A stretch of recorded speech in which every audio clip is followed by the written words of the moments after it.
Chapter 30-50. Because of Ning Shu's tactfulness, the incident of falling into the water was finally over. As a result, she received some gifts, such as new clothes and some jewelry. Compared to the promising, handsome, and talented Fu Yizhi, these things were insignificant.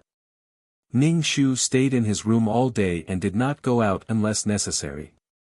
He became more and more transparent in the manner and did not have a sense of existence.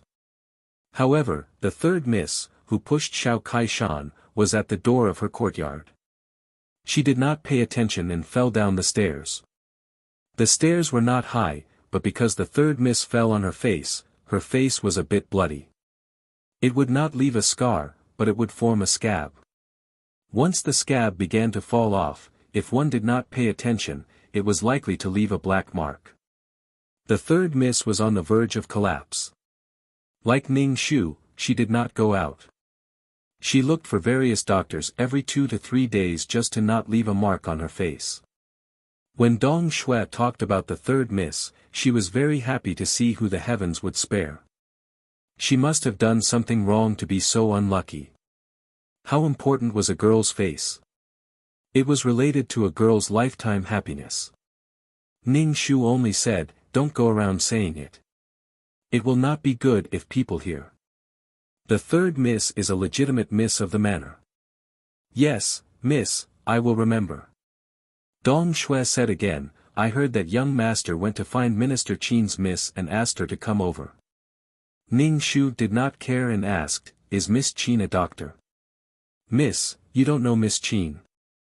Dong Shui looked surprised. "It seems that Miss has forgotten most of it. Young master said that Miss Qin is a strange woman.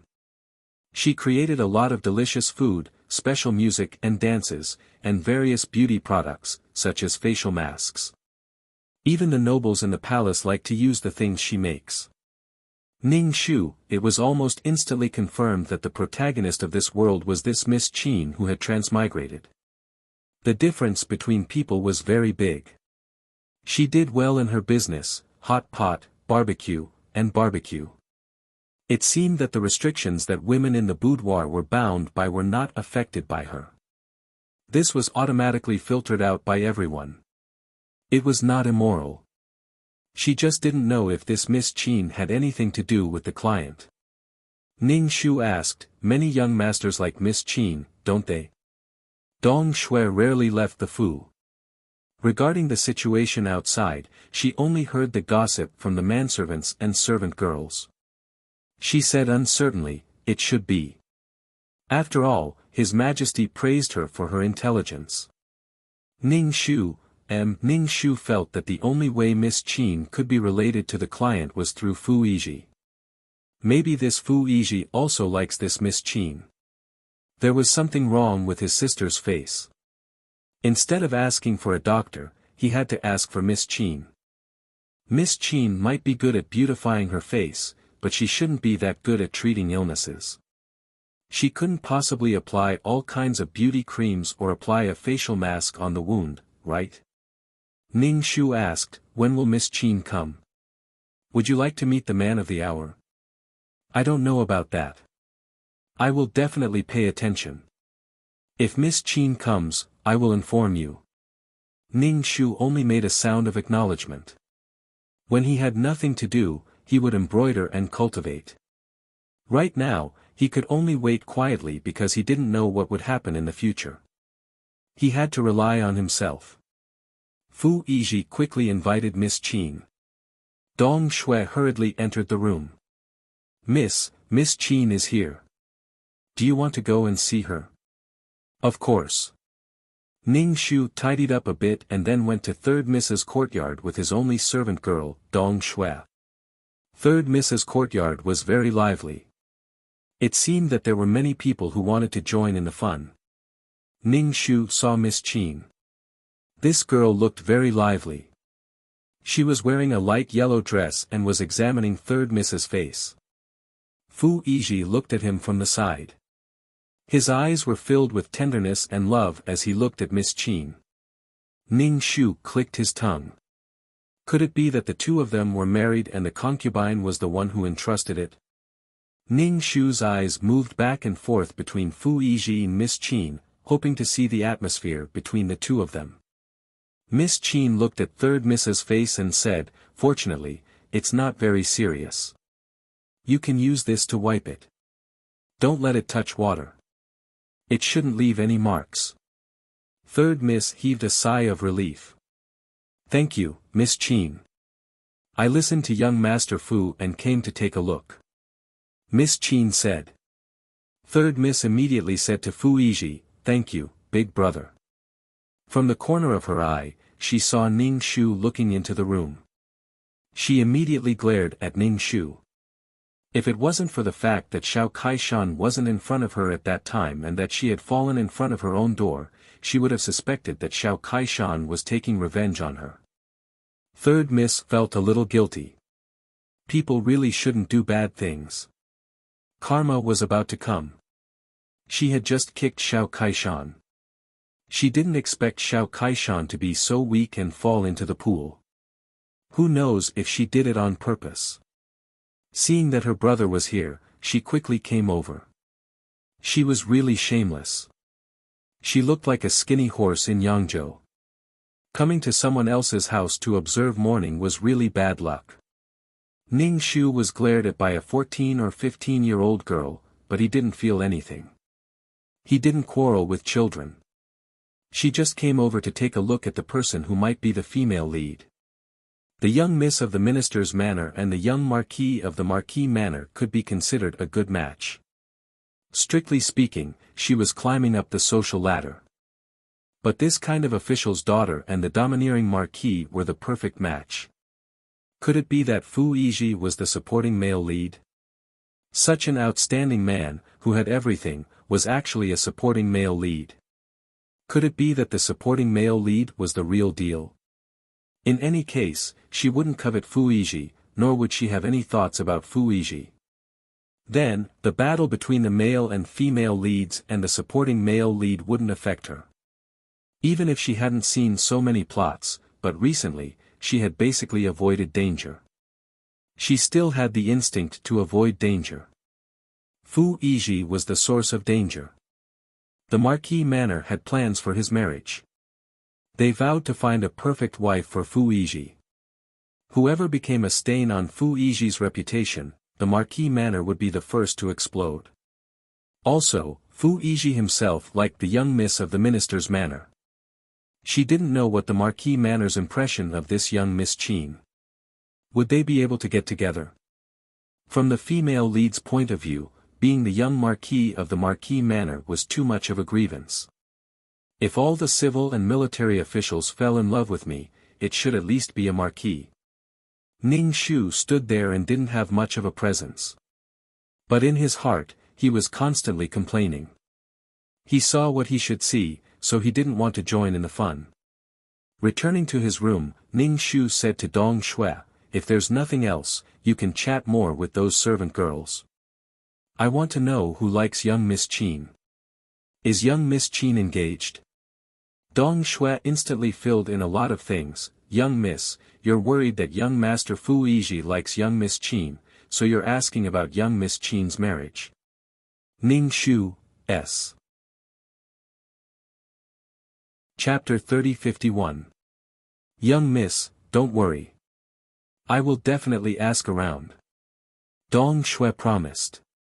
Ning Shu took out some silver and asked Dong Xue to buy some sunflower seeds and plum snacks. It was best to eat sunflower seeds when gossiping. If he used real money to ask around, it would look more meaningful. Dong Xue took the silver and promised again that she would find out whether young master liked Miss Qin or not. Ning Shu, what does it matter if he likes her or not? Dong Xue mixed in with the maids when she had nothing to do. Occasionally, she would listen to the servants talk about the outside world. Ning Shu expanded his sea of consciousness. Since the spiritual ball disappeared last time, his spiritual power had not formed yet. It was not in the form of water, mist, or stars.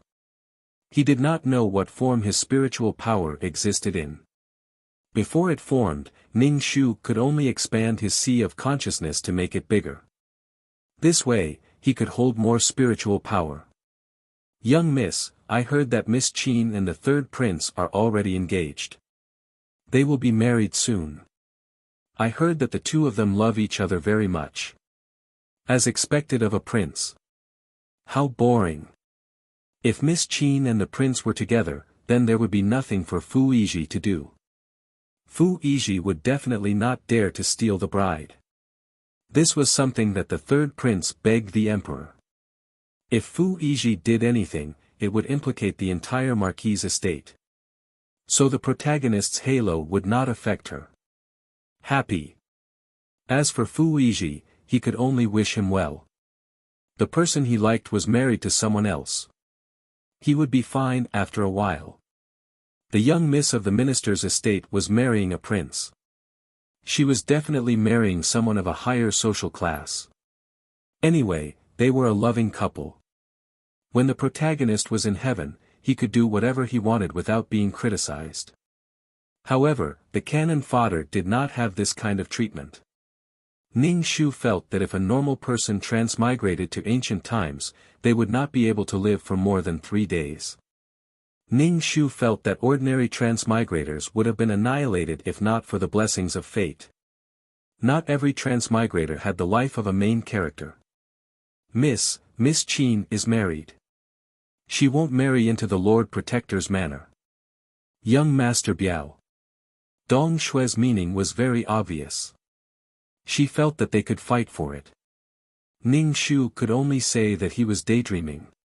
It would never work. He always felt that Dong Shue did not know what was going on. Some people were like the moon in the well when they had something to do.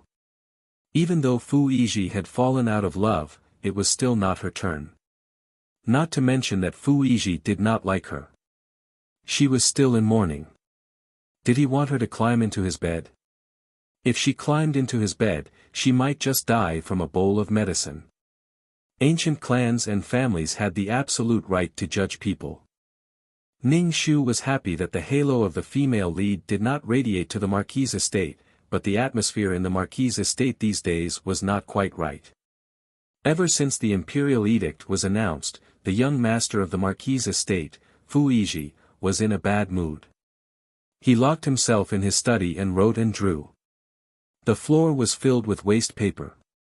He drew pictures of beauties. The woman in the picture frowned and smiled. He wrote poems.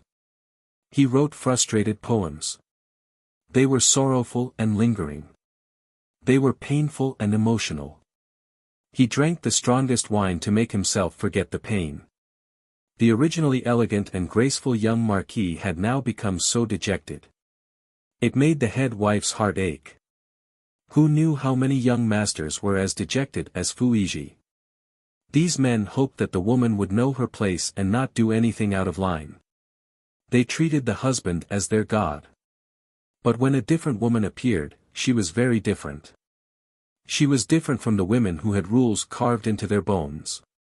She was very lively. These men were very captivated. The third marquis impatiently wanted to marry Miss Qin. The date was set in a hurry. It seemed that it was true love. When they got married, 10 li of red dowry. Who knew how many women in the boudoir were envious? Even Dong Shue clasped her hands and said with a longing expression, if Miss could also be like this when she gets married, how good would that be? Wake up, stop dreaming. Ning Shu shook his head and said. She had to look at her own conditions. Her dowry, don't mention 10 li of red dowry. To be able to get married from the marquise estate, enter the husband's house, and carry the dowry without leaving the marquise estate completely was already not bad. When the daughters of influential families married off, the dowry was determined by the distance between the husband's house and the mother's house. The bride had already entered the husband's house and the tail of the dowry had not left the mother's house. Of course, this was limited to the same city. If she married far away, no amount of dowry would be enough. For example, Miss Qin's serious 10 li of red dowry that went around a quarter of the capital was very eye-catching. Some families were happy while others were sad. After Miss Qin got married, Fu Yizhi fell seriously ill. He was bedridden and there was no sign of him being well. The Marquis's wife was so anxious that she cried. She stayed by her son's side all day long. The old madam would kneel in the ancestral hall and chant scriptures when she had nothing to do. She would find a famous doctor to treat Fu Yizhi. She probably knew that Fu Yizhi was doing this for Miss Qin, who had just gotten married. No, it was the current third princess. The nobles of the imperial family could not disrespect her, but it did not mean that they did not have resentment in their hearts. Fu Yizhi's illness caused the Marquis's estate to be in a mess. What was even more chaotic was that when the third princess heard that Fu Yizhi was sick, she actually came to visit him. Previously, she was a friend. There was nothing wrong with her visiting a friend who was sick. The third princess's actions caused the heads of the Marquis's estate to be collectively speechless. Fortunately, the third Marquis came with her. Otherwise, they would not know what to do. But the third Marquis came to visit, and the news that the Marquis's estate was biased towards the third Marquis. What a headache! No matter how much the Marquis's estate resisted the arrival of the third Marquis and his wife, the two of them still came. In this kind of occasion, it was not good for Ning Shu to attend. But if he wanted to watch the fun, he could only use his spiritual force to scan. After getting married, the third princess was dressed elegantly and luxuriously. When she walked into the room with the third Marquis, she smelled a strong smell of medicine. When she saw Fu Yizhi on the bed, she was somewhat surprised. Fu Yizhi gave her the impression that he was a very elegant man. But now, he was lying on the bed with a sickly face. Originally, Fu Yizhi was sick and a little delirious. When he suddenly saw his sweetheart, he suddenly felt that he was dreaming. He murmured the third princess's name. The third princess asked Fu Yizhi to recuperate well and not to joke about his health.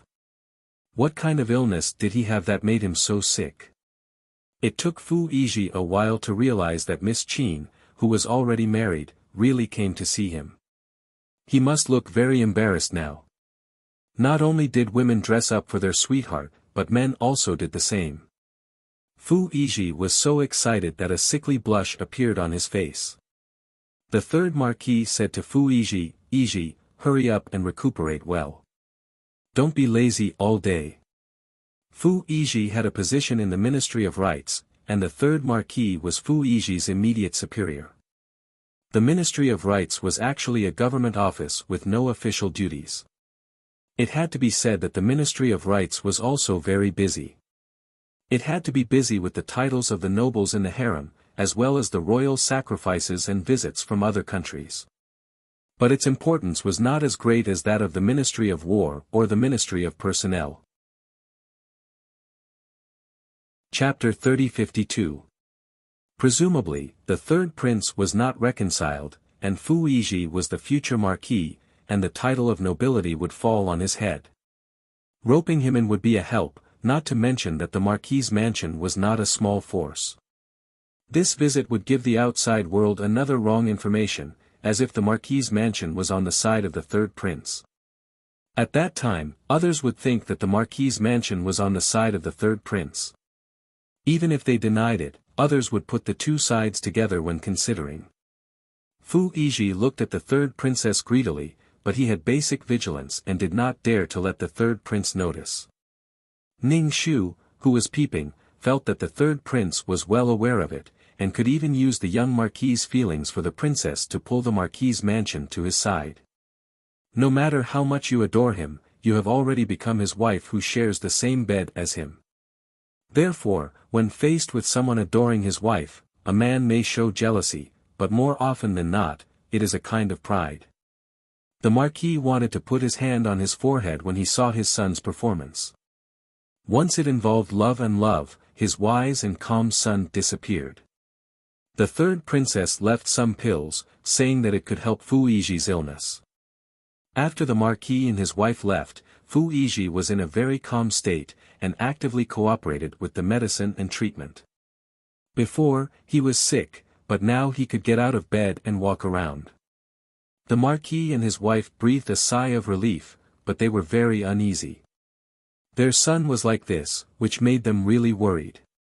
He looked very normal, but it always made their hair stand up. He was too calm, so calm that it made people feel that his heart was dead. Or maybe he had made a decision in his heart. After all, she was Fu Yiji's mother. The Marquis's wife felt that her son may have to keep his chastity for the rest of his life for that princess. He did not marry, and did not have children for the Marquis's mansion. In order to test her son, the Marquis's wife tried to arrange several marriages for her son, and wanted to let her son see. However, all of them were rejected by Fu Yiji with the reason that his career was more important. This feeling was even worse. The Marquise's heart became even more uneasy. She asked Fu Yiji directly, "Are you acting like this because of the third princess consort? Don't forget, she is already married. It is impossible for you two to be together." Fu Yiji pursed his lips. He had met the best people and the most interesting people. They were like-minded people. If he had to live with another woman, it would be a suffocating despair. If that was the case, he would rather not get married. Her son's silence made the Marquise feel even more hopeless. That was the daughter-in-law of the imperial family. How could he even think about her? Moreover, what was so good about that woman? She offended public decency and seduced so many men before she was even married. Taking away her son's soul, the Marquise was inevitably dissatisfied with the third princess. No matter what, it was that woman's fault. Fu Yiji directly said, "I will not marry a woman from a noble family. I can't give those women what they want. If you want to become enemies, then you can just find a woman with a similar family background to marry me. As for how your life will be in the future, I don't care." The Marquise clutched her chest. In this kind of situation, marrying a woman from any family would be the same as becoming enemies. How could the woman's family spare the Marquise's family? The Marquise was so angry that she fell ill. Lying on the bed, her whole body was aching. She knew that she could not threaten her son. Even if he really married her, she would only be a decoration. Her son had always been outstanding since he was young. She had never worried about him. But now that he was rebellious, it was simply infuriating. The Marquise earnestly said, "That woman is already married to the third prince. That means she is the daughter-in-law of the imperial family. If people know that you are coveting a woman from the imperial family, the entire Marquise's family will suffer. The safety of the Marquise's family depends on you. You must not be willful. There are so many lives at stake." Fu Yiji's expression was painful. He did not speak. The Marquise was distressed, but she still said, "Now the most important thing is to quickly get married and stop the third prince's thoughts." The third prince came to visit the sick. His intention was not obvious. If the third prince knew about it, he might cause trouble. Immediately getting married could solve a lot of problems. But the person to marry was a problem. Generally, how could a woman with prestige tolerate her husband like this? At that time, it would not be a marriage, but a real feud. The Marquise had a headache and went to the old madam to discuss it. Fu Yiji did not look like he was about to get married. Every day, he had an indifferent face. In the dead of the night, he looked at the portrait of the third princess and touched the face of the third princess. This infatuated look made Ning Shu click his tongue twice. At the same time, he was a little unhappy. Now he only needed a woman to make Fu Yiji a married man. But the person to marry was a problem. Ning Shu found that she was the perfect candidate. Her parents were dead, and she was an orphan. Marrying into the Marquise's family was like climbing up the social ladder. The bitterness and sweetness of it could not be understood by outsiders. And even if she was wronged, she had no family to complain to, no one to support her. Even if her husband had someone else in his heart, she had to endure. She was more or less a widow. But from the perspective of benefits, this marriage was actually possible.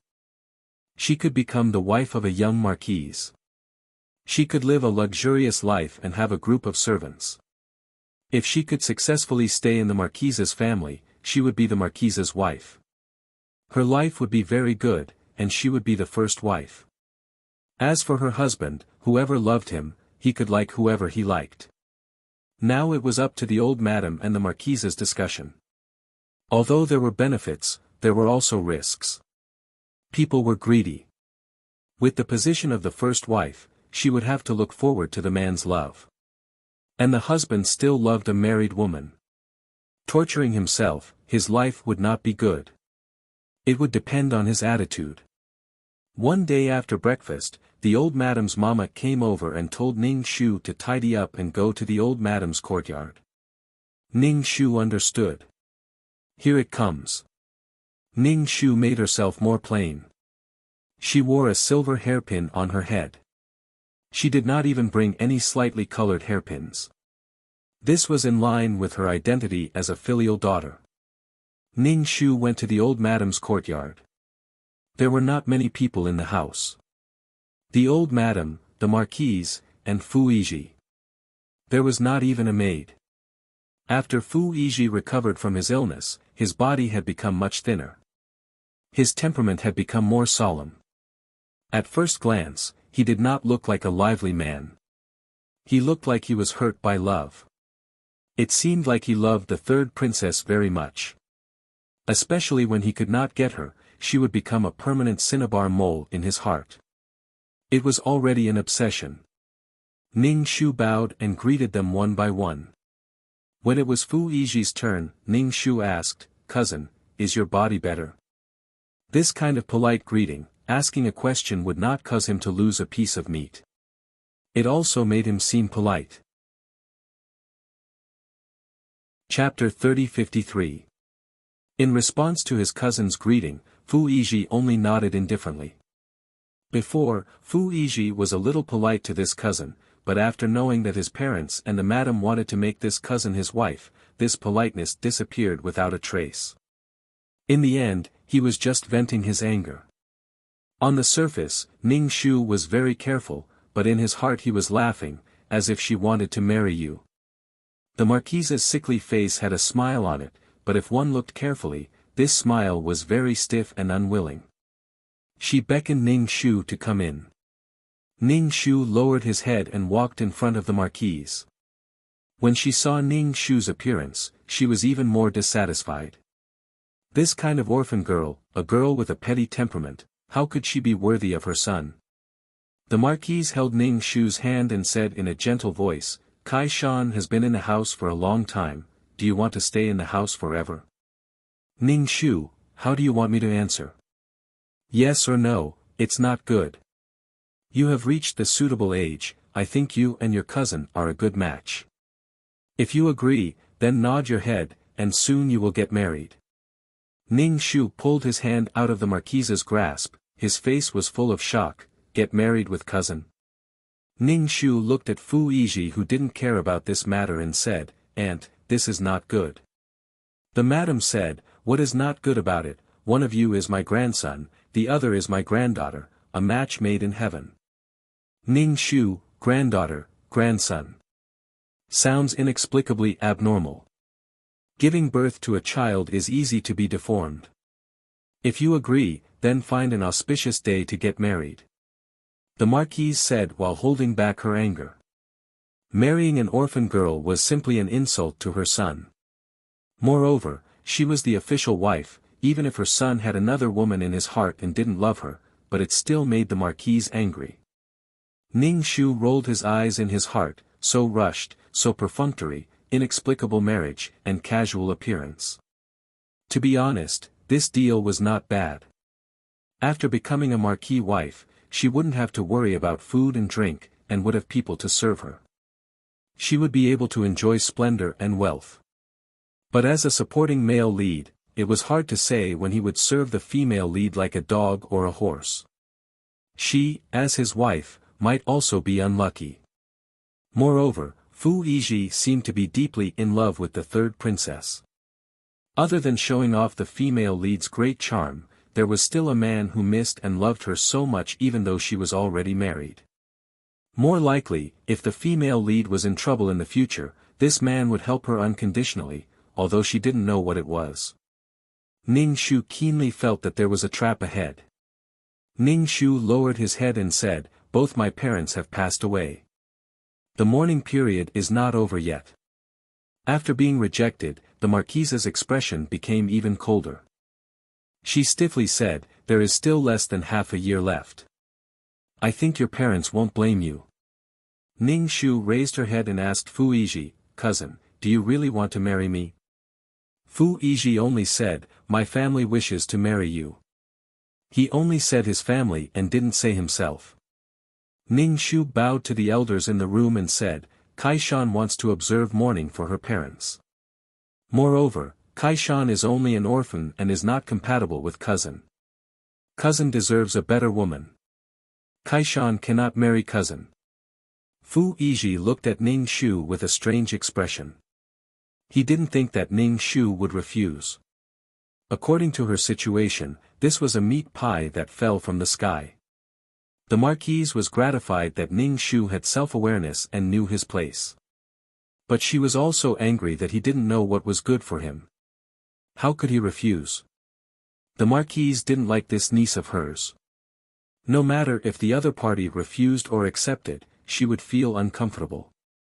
Especially when she was about to become a daughter-in-law. A daughter-in-law was a natural enemy. This girl was really lucky. Otherwise, how could an orphan girl become the Marquise? Ning Shu expressed that she was very touched by the love of everyone in the Marquise. Then she very decisively refused. Her reason was that she had to mourn for her parents. The rejection was unexpected and made the atmosphere stiff.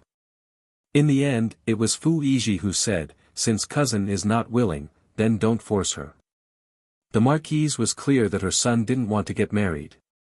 The Marquise waved her hand to let Ning Shu and Fu Yizhi leave. It seems that she won't force Ning Shu to marry Fu Yizhi. Ning Shu and Fu Yizhi left the courtyard one after the other. Fu Yizhi's body carried a cold aura that kept people away. It was as if the marriage of the third princess had taken away all of Fu Yizhi's vitality and warmth. Ning Shu curled her lips. So affectionate that it was a bit nauseating. Fu Yizhi cupped his hands to Ning Shu and left. Dong Shui saw Fu Yizhi leave and quickly came over to help Ning Shu down the steps. Ning Shu turned to look at the Marquise's courtyard.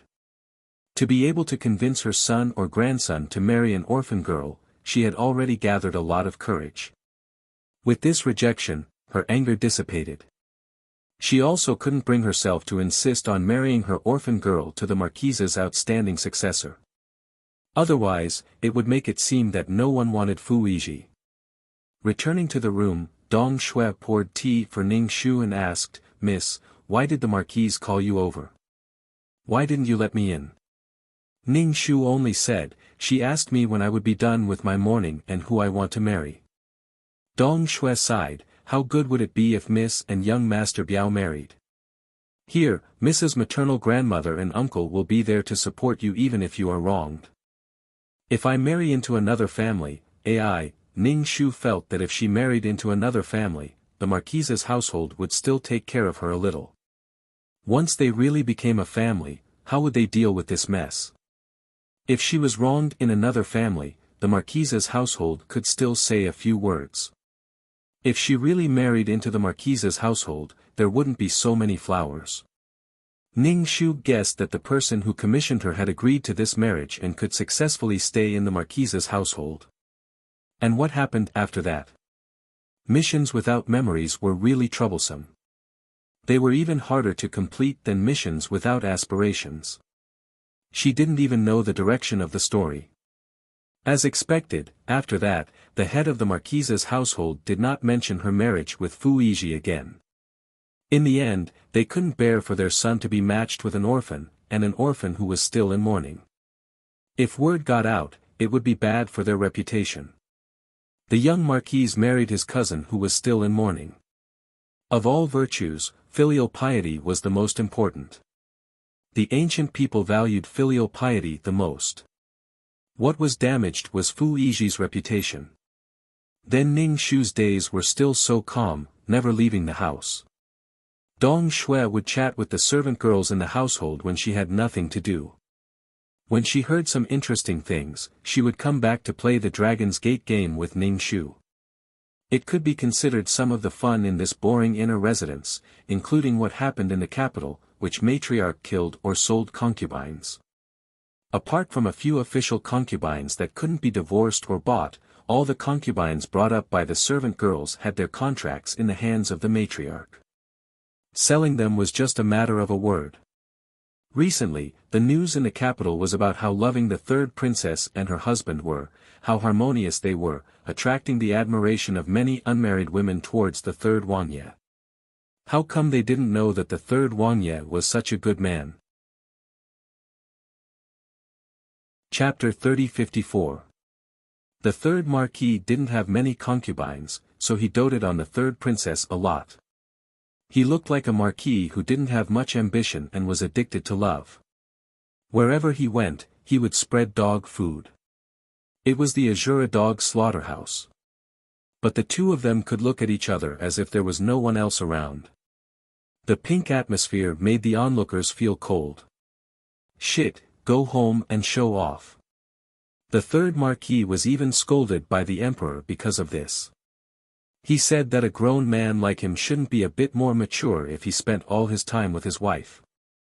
The third marquis, if I don't spend time with my wife, am I supposed to spend time with other people? That made sense. Speechless. The emperor couldn't be bothered.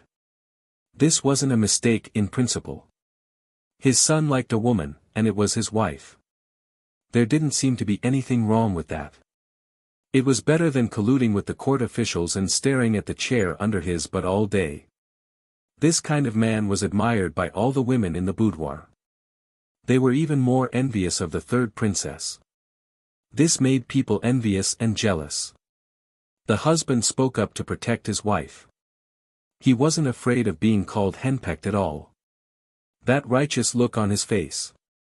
It really made women yearn to marry a man like the third marquis in the future. They didn't ask for the third marquis status. They just wanted the third marquis personality. The third princess was really lucky. Ning Shu stayed in the marquis mansion and didn't go out. But the news still reached her ears. Now, Dong Shui seemed to have found a lifelong career. Plus, Ning Shu allowed it. She exploded with great enthusiasm. Gossip made a living. Ning Shu felt like he was stuffed with dog food every day. He felt like he couldn't take it anymore. He didn't know who was so bored to spread the news about the couple. There were probably a lot of people paying attention to this couple. Then some business was born. That was probably how the gossip magazines came to be. Ning Shu stretched. Recently, he had been expanding his mindscape.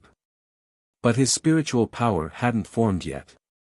Ning Shu was a bit worried. Call the food. I'm hungry. Ning Shu said. All right. After a while, Dong Shui ran back angrily. The food in the food box was not very good. There were stir-fried celery and a few chicken bones, chicken necks, and chicken wings. Anyway, there was no meat. What is this? Dong Shui was unable to calm her anger, although Miss is not a proper Marquis Fu's Miss, but you can't be like this. Ning Shu was expressionless. He picked up his chopsticks and said, let's eat. Right now, the Marquis's estate is in troubled times. Who cares about these things? Dong Shui snorted twice and scooped chicken soup for Ning Shu. The chicken soup was very clear. If not for the few pieces of chicken, one would have thought that it was water. It was probably added to the chicken soup. Young Miss is really wronged. If Master and Madam were still here, young Miss wouldn't have to suffer like this. Dong Shui chattered endlessly, almost wiping away her tears. She also said that the servants of the Marquis Fu were snobbish. Ning Shu ate the stir-fried celery. It was bland and tasteless. In the end, she was living under someone else's roof. What could she not do? Sigh, it would be difficult to establish her own household. Even if she wanted to establish her own household, now was not the time. Of course, this did not exclude the possibility that the Marquis Madame did it on purpose. The last time she refused, the people of the Marquis Fu lost face. But the Marquis Madame had always been considerate. She would not be so shallow as to mistreat people in this aspect. Therefore, the Marquis Madame was not in the mood to manage the rear residence. Because of Fu Yiji's matters, she did not care about an orphan girl's daily needs. Rumor had it that the Marquise had recently invited Fu Yiji to look at a few women, but Fu Yiji's attitude was neither cold nor warm. He would let them look at him, but as for the women who came to look for him, he simply ignored them. This was related to the problem of attitude. The girls could not stand Fu Yiji's coldness. They were all treasured children of the family, and they were all the daughters of the first wife. Learning the rules, learning the zither, chess, calligraphy and painting, learning how to manage the rear residence, all these hardships were not for the sake of seeing someone's cold face. The girls all expressed that they were not satisfied with Fu Yiji. So what if he was the Marquis? Even if it was a matchmaker, they still needed to find someone they were satisfied with.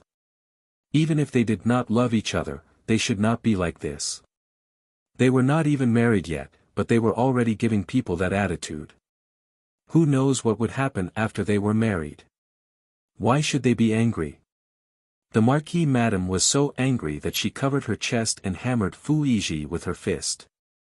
What do you want? Which part of those girls are not as good as her? You child, Fu Yiji only said, I can get married. I can marry anyone as long as mother is satisfied. Listen, what are these words? The Marquis Madame's heart ached. What should she do? It was all that third princess's fault. She was always in the limelight and seduced so many men. Now that her son was like this, the Marquis Madame did not like that third princess. The more unobtainable something, the better. The more she thought about it, the more she became obsessed. Now her son was obsessed. Could it be that she really had to beg that orphan girl to marry her son? How could her son, whom she was so proud of, fall to the point where no one wanted him? How infuriating. But the Marquis Madame did not dare to introduce any more noble girls to her son. Recently, people's impression of the Marquis mansion had dropped rapidly. She originally thought that if her son met these girls, he might be able to take a fancy to one of them and get married. But the truth was that she really thought too much. Especially when she heard from the Marquis that recently Yiji and the third prince were a little close. This made the Marquis Madame even more anxious. Her husband said that he wanted her son to get married quickly, so that he would not always be whimsical. Getting married was easier said than done. There had to be someone who would get married. It seems that there was only one orphan girl at home. The Marquis Madame held back her anger and called Ning Shu in front of her. With a kind smile on her face, she said, Kai Shan, I really like you. Ning Shu said, thank you aunt. Kai Shan also likes aunt. The two of them exchanged pleasantries. The Marquis Madame asked how life in the Marquis mansion was.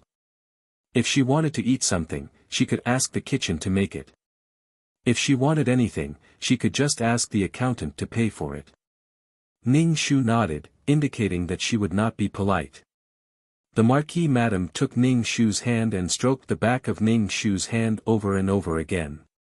Kai Shan, have you ever thought about staying in the Marquis mansion and becoming the mistress of the Marquis mansion? Ning Shu shook her head, Kai Shan has never thought about it. The Marquis Madame choked and said, you silly child. I am your aunt. If I don't love you, who will I love? If you marry your cousin, we will become a real family. Ning Shu blabbered on about her identity. She did not want it. She had to mourn for her parents. Everything else could wait until after the mourning period. In any case, mourning was her protective talisman. She could use mourning to block anything. The Marquis Madam was rejected again. Moreover, she was an orphan. If she could become the Marquis Madam, why did she keep refusing? She really did not know what was good for her. Chapter 30:55. The Marquise was somewhat absent-minded. Could it be that her son had no market? Such an outstanding son, how could he not even find someone to marry? The Marquise wanted to vomit to death. Her face was very ugly. She said to Ning Shu, "It is your cousin who is not worthy of you." This was completely out of anger. Ning Shu only said, "It is Kai Shan who is not worthy of cousin. Kai Shan has never thought of marrying cousin, moreover I have to observe filial piety. Now there is a chance for you to marry your cousin, you are not willing, you have to seize this opportunity, in the future there will not be another chance like this. Let's talk about the future in the future." Ning Shu said. The Marquise was already angry, her chest was heaving up and down, she waved her hand to tell Ning Shu to get out. If it was not for her son, she would not even bother to speak with her. Ning Shu returned to his room, curling his lips. It was clearly Fu Yiji who did not want to get married. Why did he have to drag someone to experience this kind of pain? Fu Yiji's uncooperative attitude made the Marquise think about her again. "Sorry, I have to observe filial piety. If you have the ability then marry a filial daughter." Ning Shu was thinking about how to leave the Marquise's mansion. Living under someone else's roof is not a long-term solution. Could it be that returning to the family, but even if he returned to the family, he would still be living under someone else's roof? Marriage would be for the family's benefit. When the time comes, even if he married a cat or a dog, he would not be able to refuse. After rejecting the Marquise, Ning Shu did what he should do, he was not affected at all. But the food was really getting worse. If it was not cold, then it was a little smelly. The weather was getting hotter and hotter, the leftovers from last night were quickly spoiled. Once there was a smell, it meant it was not fresh. Ning Shu guessed that this was the Marquise's method. This method was not much, but it was good at making people uncomfortable, and it was not like they did not give food. There was no way to reason. Even if there was a dispute, it could be said that the servants were negligent, and the matter would be over with a punishment. For the Marquise, this matter was not painful, it was probably because she was angry in her heart. Dong Shui was about to die from anger and couldn't help but find the chef in charge of cooking in the kitchen to make a fuss. The chef retorted, "Your young miss isn't even a member of the Marquis Fu. She's eating and living in the Marquis Fu for free, what else do you want?" Dong Shui was so angry that her eyes turned red, but she couldn't say a word. She dispiritedly carried the basket to Ning Shu. "Miss." Ning Shu did not pay much attention to it. He felt that there was still something that had not been resolved, so he had to stay in the Marquis' estate for a while. Dong Shui sighed. She didn't understand why their life in the Marquis Fu had suddenly changed. What had happened? It seemed like only their family's young miss was treated harshly. The other young misses and young masters of the Marquis Manor were not treated harshly. Their food and clothing were the same as usual. Moreover, it was almost summer, and the weather was starting to heat up. Summer clothes were about to be made, but no one came to take the young lady's measurements. Could it be that she had to wear last year's clothes? Dong Shui couldn't figure it out even after racking her brains. This kind of uncomfortable matter, for Ning Shu, was not painful. If there was something to eat, he would eat. If there was nothing to eat, he wouldn't eat. Occasionally, he would let Dong Shui take some money to buy something to eat. Perhaps if she had agreed to the Marquise's request, perhaps the current situation would not be like this. The Marquise's heart was not comfortable, so she wanted people to be uncomfortable with her. People under the eaves had no choice but to shut up. Instead of arguing with others, it was better to expand her mental strength. When spring approached summer, it was the time to hunt. The royal family's hunt was a very important form of entertainment. But it was very easy for things to happen at this time. Swords did not have eyes, and when they hit people, they would start to rub against each other. Many things happened on the hunting grounds. There was no deep palace, no majestic imperial palace, but the hunting grounds were the most unstable. The nobles of the royal family all gathered there. It was very easy for things to happen. For example, a group of assassins dressed in black during the day would suddenly appear. They would kill anyone they saw, no matter who they were. A deafening shout, "Dog Emperor, give me your life." However, this assassin was immediately turned into a hedgehog. The third Marquise's token was found on the assassin's body. Fuck, the third Marquise wanted to rebel. The Emperor's face was extremely ugly, and he immediately ordered the arrest of the third Marquise. The third Marquise was the Emperor's son, so he should have some people in his hands. The Emperor informed the third Marquise, who was in the middle of a hunt, that something had happened and that he should stop hunting. When the third Marquise heard this, even if it was slander, it was still yellow mud that fell into the crotch of his pants. Even if it was not shit, it was still shit. There was no room for him to quibble. If he was judged guilty, he would either be imprisoned or killed. Who cares if he was wronged or not, but he had crossed the Emperor's bottom line. Even if it was his own son who threatened his power, he would be very sensitive and furious. You want to kill your father to become the Emperor?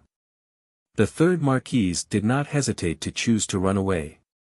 But at this time, the third princess was already pregnant. He did not know what would happen on the way.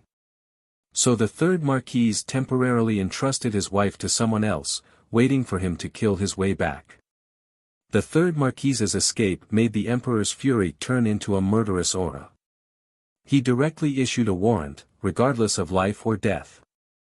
If someone killed the third Marquise, there would be a reward. But it was not certain whether this reward could be obtained. The third Marquise was the Emperor's son. You still want a reward after killing his son?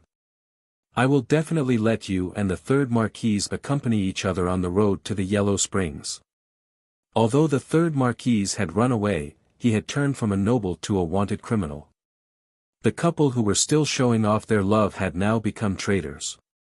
Things had changed too quickly. Before, they were still envious of the couple, but now everyone was silent. Some unmarried women sighed. How could it be like this? However, there was an indescribable feeling in their hearts. So what if they showed off their love so much? Now they had to be homeless, unable to have a high bed and soft pillow. With such a thing happening, of course the hunt had to be stopped. Ning Shu learned of this matter and was a little speechless. It seemed that the third Marquise's image to the outside world was that he doted on his wife like his life. He did not seem to have any ambition and did not rope in the court officials. Perhaps he would do it again, but it was not obvious. It was obvious that he had been framed. Otherwise, that assassin would not have been so careless. Who would shout to remind the other party to kill someone? Fucking retard. The atmosphere in the city was a little different. The imperial bodyguards were searching back and forth, so there were fewer people looking for pleasure. At night, there was not a single person on the streets. But the third Marquise seemed to have evaporated into thin air, disappearing without a trace. If the third princess was really the female lead, then the third Marquise was the male lead. Then the third Marquise would come back. At that time, he would definitely make a comeback and seize the throne. This did not seem to have anything to do with her, but the person who entrusted the task was only married to a man whose heart belonged to someone else. This man was incomparably cold, but he would not forget.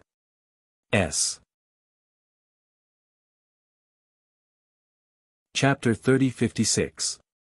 Not long after, Fu Yizhi came back with a masked woman. This woman was dressed very plainly, and her face was covered, so that people could not see what she looked like. So he brought her home. And this woman's belly was slightly protruding, it seemed that she was pregnant. Ning Shu scanned with her psychic power, and was stunned for a moment. She scanned again. If her memory was not wrong, this face should be the third princess.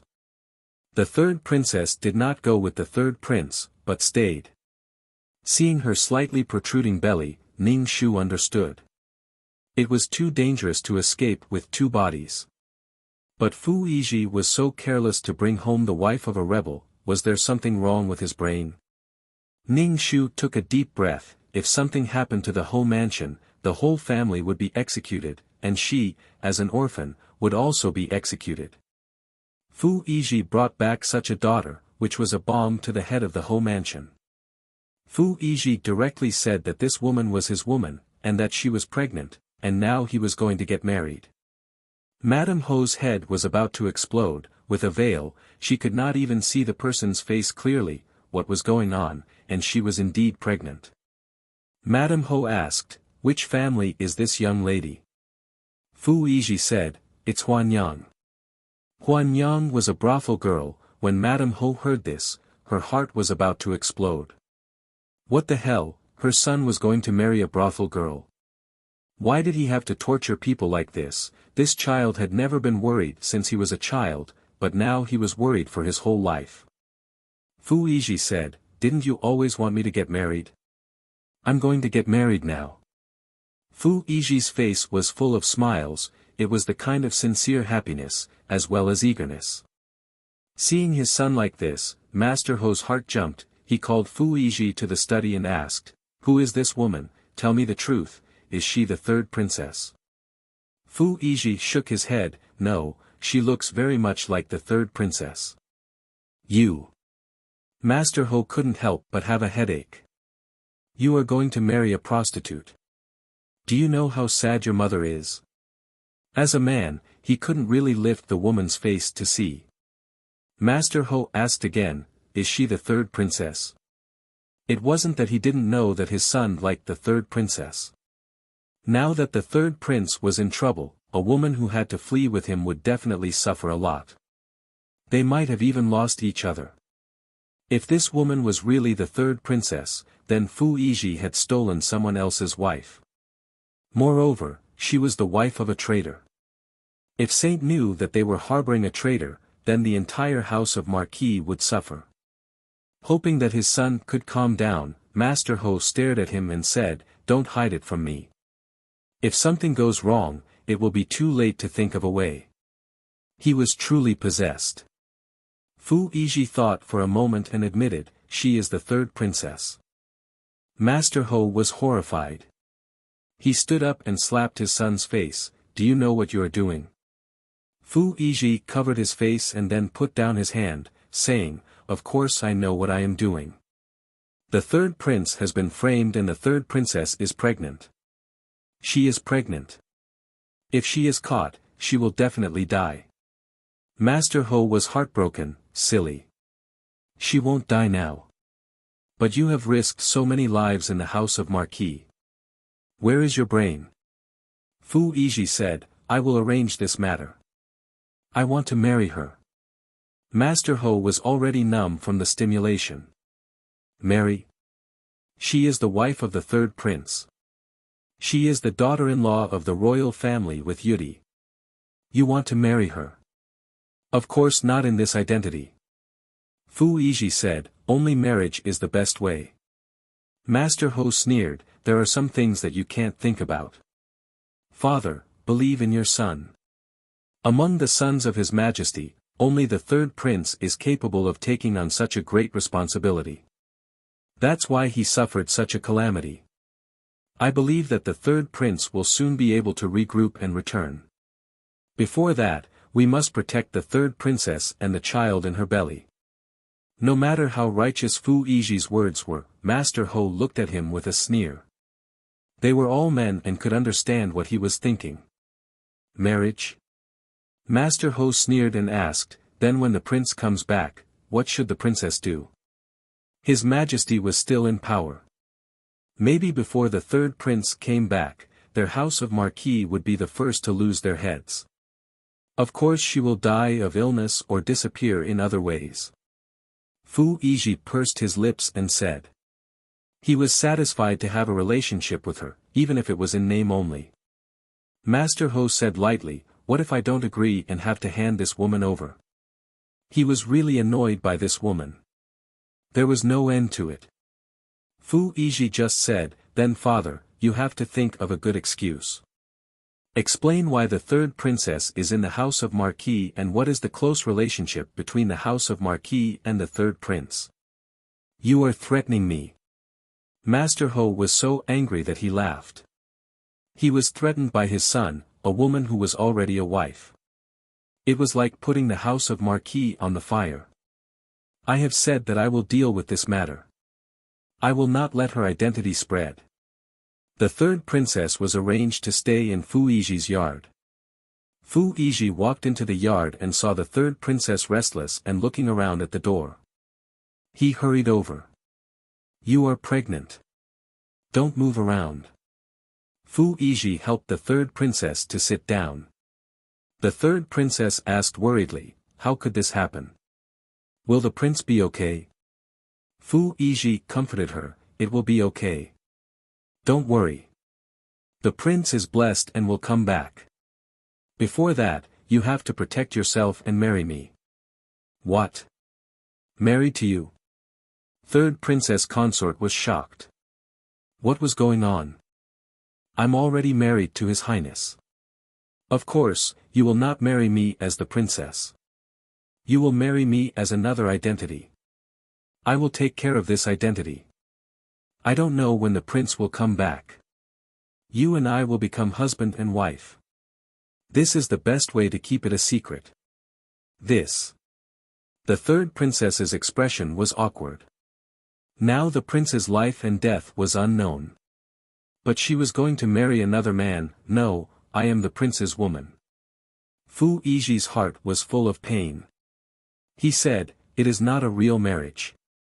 It is to confuse the outside world. We are husband and wife in name only. You are the third princess. When the prince comes back, you will be the third princess. Think about it. Now you are wanted everywhere. The most dangerous place is the safest place. Who will think that my wife is you? After you get married, don't see anyone. Wait in this yard until you give birth. The third princess suddenly encountered such a change. She felt uneasy. This was a good idea, but she always felt sorry for the prince. The prince just had an accident. She was going to marry another man. When the prince came back, how should she face it, /BK? Chapter 30:57. Fu Yizhi said, even if you don't think for yourself, you have to think for the child in your belly. It's too dangerous outside. The child can be in danger at any time. In the Marquis's residence, you can wait for delivery without worry. Fu Yizhi felt that he was quite despicable. In order to keep the third princess, he used the child to tie her down. Moreover, the child wasn't even his. But this was the only way to keep her by his side. Once the prince returned, she would be removed from his life again. But he was greedy. He longed for her, even if it was just for a short while. The third princess stroked her belly and nodded with difficulty. Finally, she said, Yizhi, I'll have to trouble you. It's no trouble. Fu Yizhi had a smile on his face. He instructed the third princess to have a good rest. Then, he instructed the servant girls to take good care of the third princess and not to slack off in the slightest. Ning Shu was speechless. Damn, Fu Yizhi was a role model in the world of taking over. Not only did he take over, he even had to return it to someone else in the future. Ning Shu couldn't admire such magnanimity anymore. Moreover, Fu Yizhi had left the courtyard and was heading straight here. What was he doing here? Miss, young Master Biao is here to see you. Dong Shui said happily. Young Master Biao had never come to see Mississippi. Ning Shu thought, good people don't come, but they don't come with good intentions. Ning Shu invited Fu Yizhi in and made a cup of old tea. Fu Yizhi wasn't here to drink tea, but he didn't know how to start. He picked up the teacup and took a sip. When the tea entered his mouth, it was quite astringent. It had an old taste and a bit of a moldy taste. Cousin, you don't have good tea. I have new tea at my place. Fu Yizhi said. Ning Shu took a sip of tea. Thank you, cousin. Then, he didn't say anything else.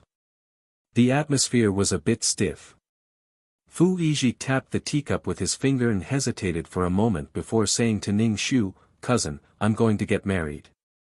Ning Shu was stunned for a moment before he reacted. He immediately said, congratulations, cousin. Because I'm still in mourning, I can't attend your wedding. Fu Yizhi looked at Ning Shu. Cousin, there's something I need your help with. Ning Shu narrowed his eyes. Cousin, tell me. As long as it's not against my principles, I'll definitely help. Fu Yizhi was probably a little embarrassed. I am getting married, but the other party is a brothel girl. Ning Shu, hee, start your performance. Ning Shu was stunned. Aunt would agree to you marrying a brothel girl? It's not allowed. That's why I'm asking for your help. Fu Yizhi said. I'm afraid that only cousin can help with this matter. Hee, she was so important. Why did he think of her? Looking at Fu Yizhi's glowing face, it seemed like his previous dejection was all fake. Ning Shu didn't say anything and just looked at him. Fu Yizhi said, cousin rarely comes out. No one in the capital knows her. I'm borrowing her identity. Ning Shu directly spat out the tea in his mouth onto Fu Yizhi's face. He hurriedly took out a handkerchief to wipe his face. He said apologetically, sorry, I was too agitated. I don't really understand what cousin means. What do you mean by borrowing my identity? Ning Shu's heart was cold. What the hell? Borrowing her identity, the third princess would get married as an orphan staying in the Marquis's household. When the male lead returns, then the third princess would have to recover her identity. How would she recover her identity? Naturally, it would be to make the fake identity disappear. Hee, that's a pretty good idea. But she would be dead and there would be no Xiao Kai-shan in this world. She would become a nameless person. Fu Yizhi had never been spat on in the face before. He couldn't help but wipe his face. He said to Ning Shu, cousin, I have no choice but to borrow your identity. When the time comes, I'll return it to you. Ning Shu was speechless. How would he return it? Her name got married, and then she died. For the third princess, Fu Yizhi was really racking his brains. Ning Shu frowned and looked like he was about to cry. Cousin, how can you borrow her identity and name? Her body, hair, skin, and name were all bestowed by her parents. How can Kai-shan be so unfilial and get married during the mourning period? Cousin, you can't. Ning Shu shook his head like a rattledrum. I can't help you with this matter. As for the mourning period, this matter is very easy to solve. Kai-shan, cousin needs your help. Fu Yizhi frowned. He didn't expect his cousin to refuse. Brothel girl was just an excuse. Fu Yizhi obviously didn't want the third princess to be known by others because of this identity. His cousin was the most suitable candidate. She didn't have many connections and didn't know many people. Other than the people in the Hofu, she didn't know anyone else. When the time came, he would say that he was going to marry his cousin, but the person who would marry would be someone else. One person substituted for another. Perhaps his cousin would have to suffer a little and temporarily leave the Hofu. Ning Shu's heart turned cold. After connecting all the clues together, Ning Shu felt that he had touched upon the truth. The person who entrusted it, Xiao Kai-shan, agreed to marry Fu Yizhi and successfully stayed in the Hofu. As for her life after marriage, it was probably the same. Her husband was cold. The relationship between the mother-in-law and daughter-in-law was probably not that good. After all, the Hofu's wife felt that an orphan was not worthy of her son. According to the time, perhaps not long after the marriage, something happened to the third prince. Fu Yizhi still brought the third princess back to the Hofu. She successfully replaced the person who entrusted it and became Fu Yiji's wife. There was already one Xiao Kai-shan. It was impossible to have two at the same time. Xiao Kai-shan would definitely be sent away.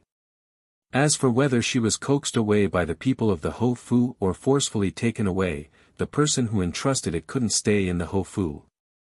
Her identity was temporarily taken by the third princess. As for the third marquis, he was destined to return and become the emperor.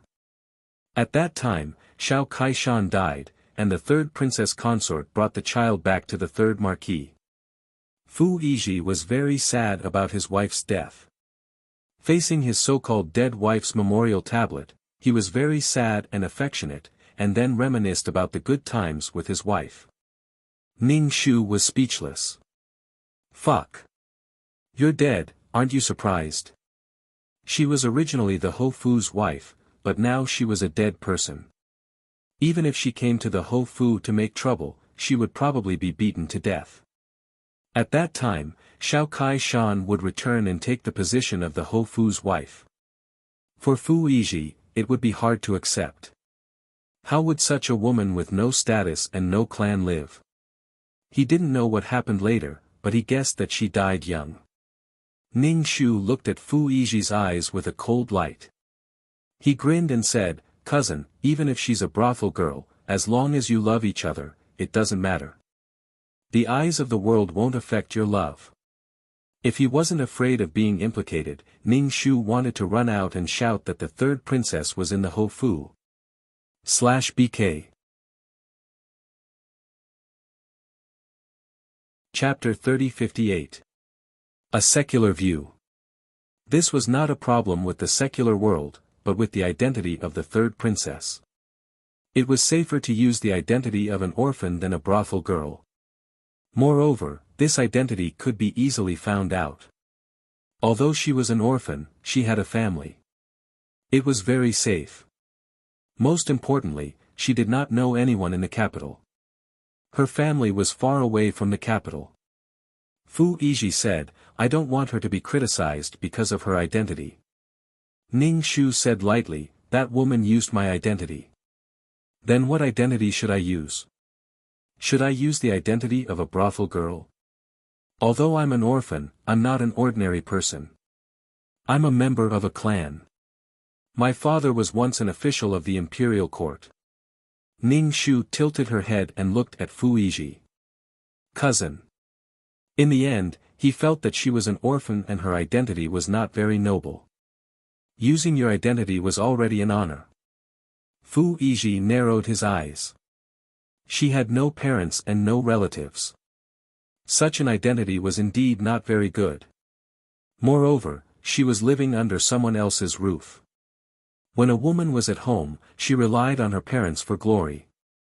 When she married, her husband would be honored. Xiao Kai-shan had no parents and was not married.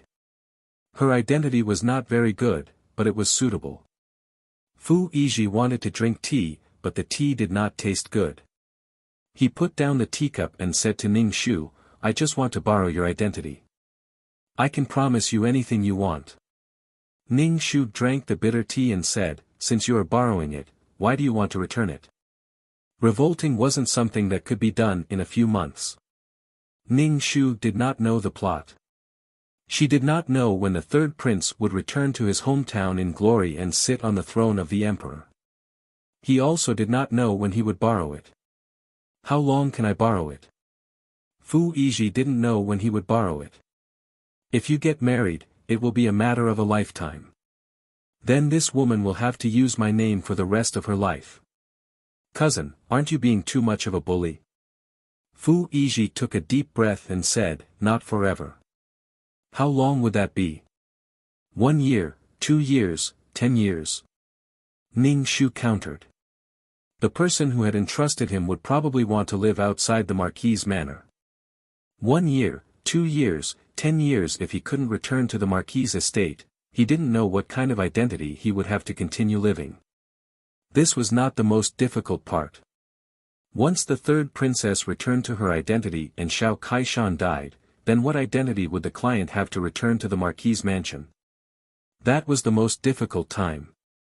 The Marquise had died, and Fu Yizhi had missed his wife, the third princess, while Xiao Kaishan had disappeared from the world. The client was stripped of his identity and became a person without status. This was really interesting. Even if you're handsome, I won't help you. Moreover, Ning Shu didn't know if Fu Yizhi would kill her and replace her. Ning Shu patted his chest. Oh my god, I'm so scared. In the past it was always the male lead who opposed me. Now it's the supporting male lead. You can't afford to offend an affectionate man. Fu Yizhi said, cousin, this won't take long. Believe me, I'll give you whatever compensation you want. Ning Shu looked at his fingernails and said lightly, then what do I need to do? Fu Yizhi said, then I'll have to trouble you to leave the Marquise estate for a period of time. Of course, I've already arranged a place for you to live. Ning Shu laughed. Very thoughtful. Cousin, what if I don't agree? Ning Shu looked at Fu Yizhi with a smile. And from what you said, it seems that you'll be divorced soon after you get married. Otherwise, why would you only borrow her for a period of time? Fu Yizhi. Very sharp. But I don't want to care about your matters. I only know that I can't live without a name. How can I live without an identity? In ancient times, there were many people who didn't have an identity. But Ning Shu didn't want to become that kind of person. Although she was an orphan, at least her clan was powerful. Speaking of which, she was still a rich young lady. Why should I let you take advantage of me? I'll give you the identity of the female lead. The female lead wouldn't care how this identity came about.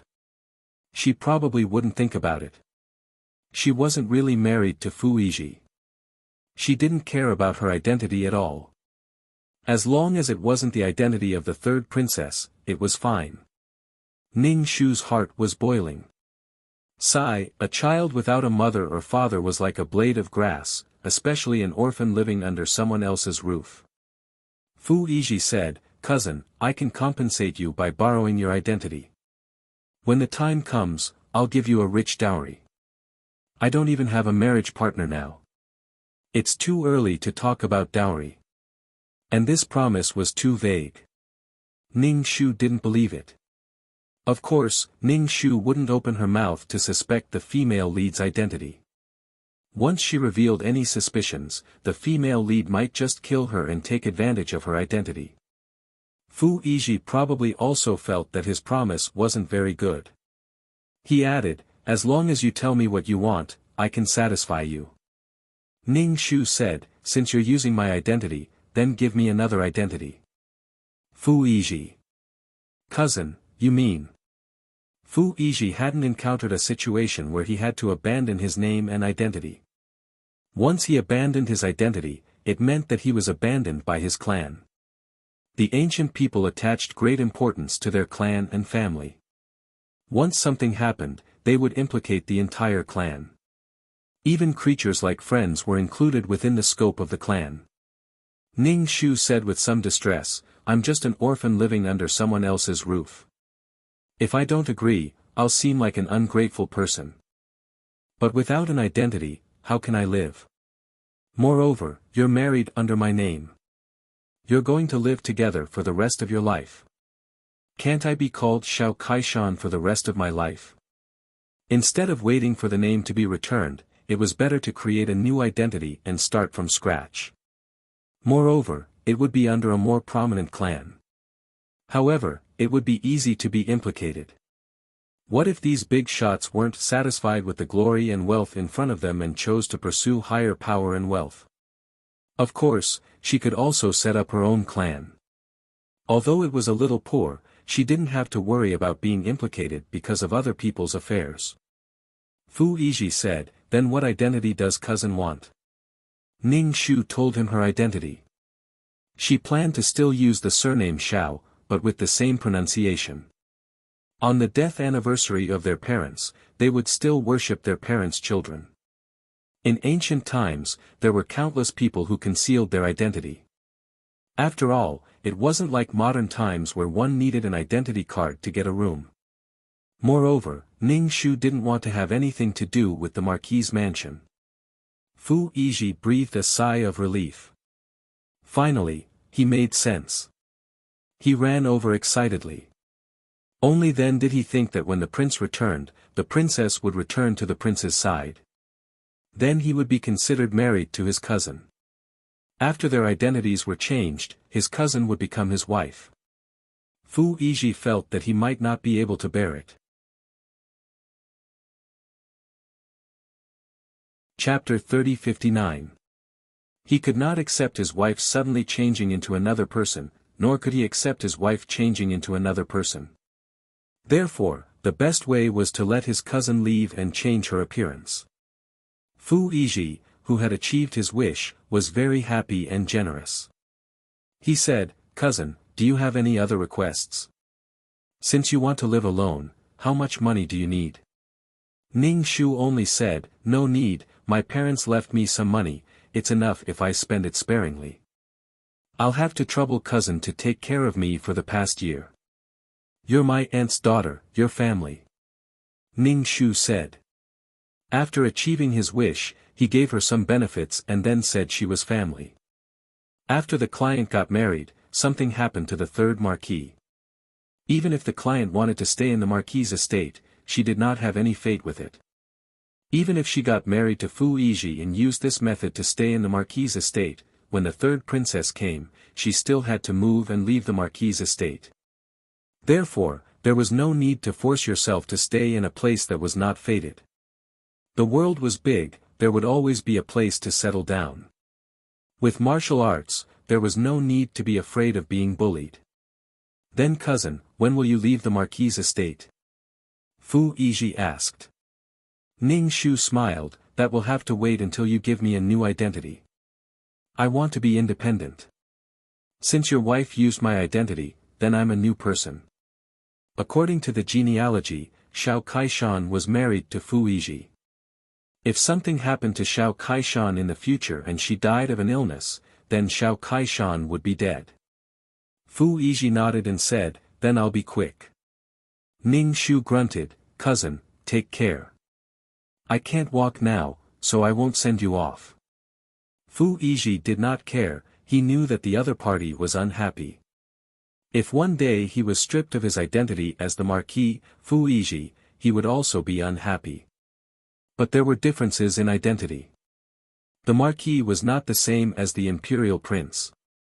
You are allowed to have emotions, but there is really nothing to complain about. This is the way the world is. Otherwise, he wouldn't have given up on the person he loved. Just because the other party was a descendant of an imperial family and he was just a young marquis, even if he inherited the title in the future, he wouldn't be able to compare to those princes and imperial grandsons. Fu Yizhi told his cousin to have a good rest and left. Seeing that Fu Yizhi had gone far away, Dong Shui walked into the room and asked Ning Shu, "Miss, what did young master say to you? He talked for so long." Dong Shui didn't hear much from outside the house. She only heard the word marriage and identity. Suddenly, she became excited. "Miss, is young master going to marry you?" "Yes." Ning Shu nodded. He was indeed going to marry Xiao Kaishan. Dong Shui clutched her chest and widened her eyes, looking like she couldn't react. "Really? Really?" Dong Shui paced back and forth. "Then Miss can stay in the Marquis's mansion." "That's great, Miss can finally enjoy the good times." Ning Shu shook her head. "No, we have to pack up and prepare to leave the Marquis's mansion." "Ah!" Dong Shui was stunned. What was this? They were going to get married, why did they have to leave the Marquis's mansion? Ning Shu explained the ins and outs of the matter clearly. Hearing this, Dong Shui's face turned pale and her body was on the verge of collapsing. "Miss, what is this? How can you use your status as a miss to gild gold for a flower girl?" "Shut up. Since father and mother passed away, you are no longer a Mississippi. Take a new identity and start afresh." In the future, Miss can support you. Ning Shu said lightly. No, Dong Shui doesn't want Miss to support her. It's just that Miss has suffered. If it was Master and Madam's child, Miss wouldn't have to suffer like this. She even had her identity taken away. Young Master is using threats and promises. Dong Shui was indignant. What Dong Shui couldn't stand the most was, why would young Master rather marry a flower girl than a miss? A brothel girl was a lowly person with a lowly status. Her miss couldn't marry into the royal family, but her status was still better than a brothel girl. Ning Shu only said, this is probably true love. Dong Shui was stunned and couldn't say anything to refute. She was so angry that she pounded her chest and exploded. When we go out, we can eat whatever we want. We don't have to worry about the Marquis' mansion. We can eat leftovers every day. Isn't that great? Ning Shu said to Dong Shui. Although they were master and servant, the two of them depended on each other. Xiao Kaishan brought Dong Shui to his uncle's house to seek refuge. It was probably because she had a good relationship with Dong Shui. Moreover, the client's family was scattered, but Dong Shui was still by the client's side. She should be someone who could be trusted. It was likely that the master and servant didn't want to drift, so they married Fu Yiji and stayed in the Marquis' mansion. It was so strange. The more one wanted to hold on to something, the harder it was to hold on to it. It was just that they didn't know how the client died. Dong Shui was still angry, but she didn't dare to shout at the master's house. She was just a servant, and it was normal for her to be killed. Although some families liked to have a good reputation and wouldn't easily kill their servants, some families didn't care too much. If they killed someone, then so be it. The helpless Dong Shui was tearing up. She was a little afraid of the outside world. Ning Shu said to Dong Shui, don't be afraid. I can support you. I won't let you starve. This servant is not afraid. I'm just afraid that Miss won't be able to adapt. Miss has never suffered before. Ning Shu just let Dong Shui pack up her things, and then he counted the assets. Including the money left by his parents, part of it was the dowry of the client's mother. It was almost used up, but the money was enough for a lifetime. Of course, she couldn't wear brocade clothes. She had a group of servants, otherwise this money wouldn't be enough. It was enough for her to live a normal life. She could also make a small business to live a comfortable life. When Dong Shui packed up her things, she was so angry that she almost tore her clothes. Ning Shu hurriedly persuaded, don't tear it. It's not easy to buy this kind of cloth. The people in the Marquis' mansion would definitely wear clothes made of good cloth.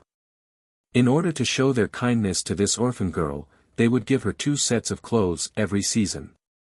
To be honest, Ning Shu felt that 2 sets of clothes were not much. She would change 1 set a day and wear the 2 sets back and forth. But the client had her own clothes, so she didn't expect to wear these 2 sets of clothes. A proper miss of the Marquis' mansion would have 4 sets of clothes. When attending banquets, they would sew extra clothes. Dong Shui's eyes suddenly turned red. Miss, don't say that. This servant's heart is uncomfortable. Ning Shu. I just want to increase my income and reduce my expenses. Hurry up and pack. Ning Shu said to Dong Shui. Dong Shui made an "oh" sound. She almost took the tables and chairs away. Fu Yiji's actions were quite fast. In just a few days, he got the new identity that Ning Shu wanted. It was easy to get things done when there were people in the imperial court.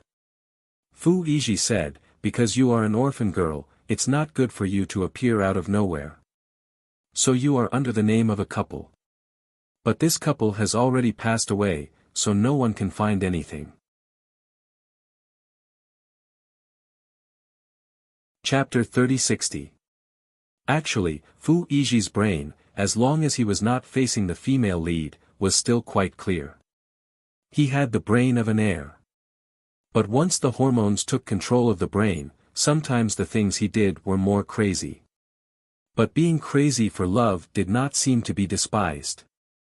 Once it was love, everything was beautiful and worthy of forgiveness. Because of love. Ning Shu grunted and took the identity document, then thank you cousin. Ning Shu flipped the identity document over and over again. After confirming that it was real and not fake, he asked, do you need me to save mother and say goodbye to grandmother?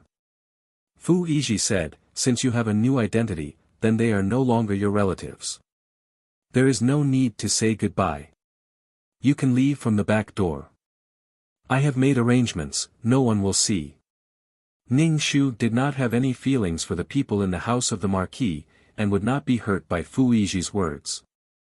To be honest, an orphan living under someone else's roof, being careful and trembling with fear, would not feel any familial affection. Ning Shu let Dong Shui take the package. They were about to leave. Dong Shui snorted and followed Ning Shu to the back door. Dong Shui's face turned green. She had to leave through the back door. She could not even leave through the main door.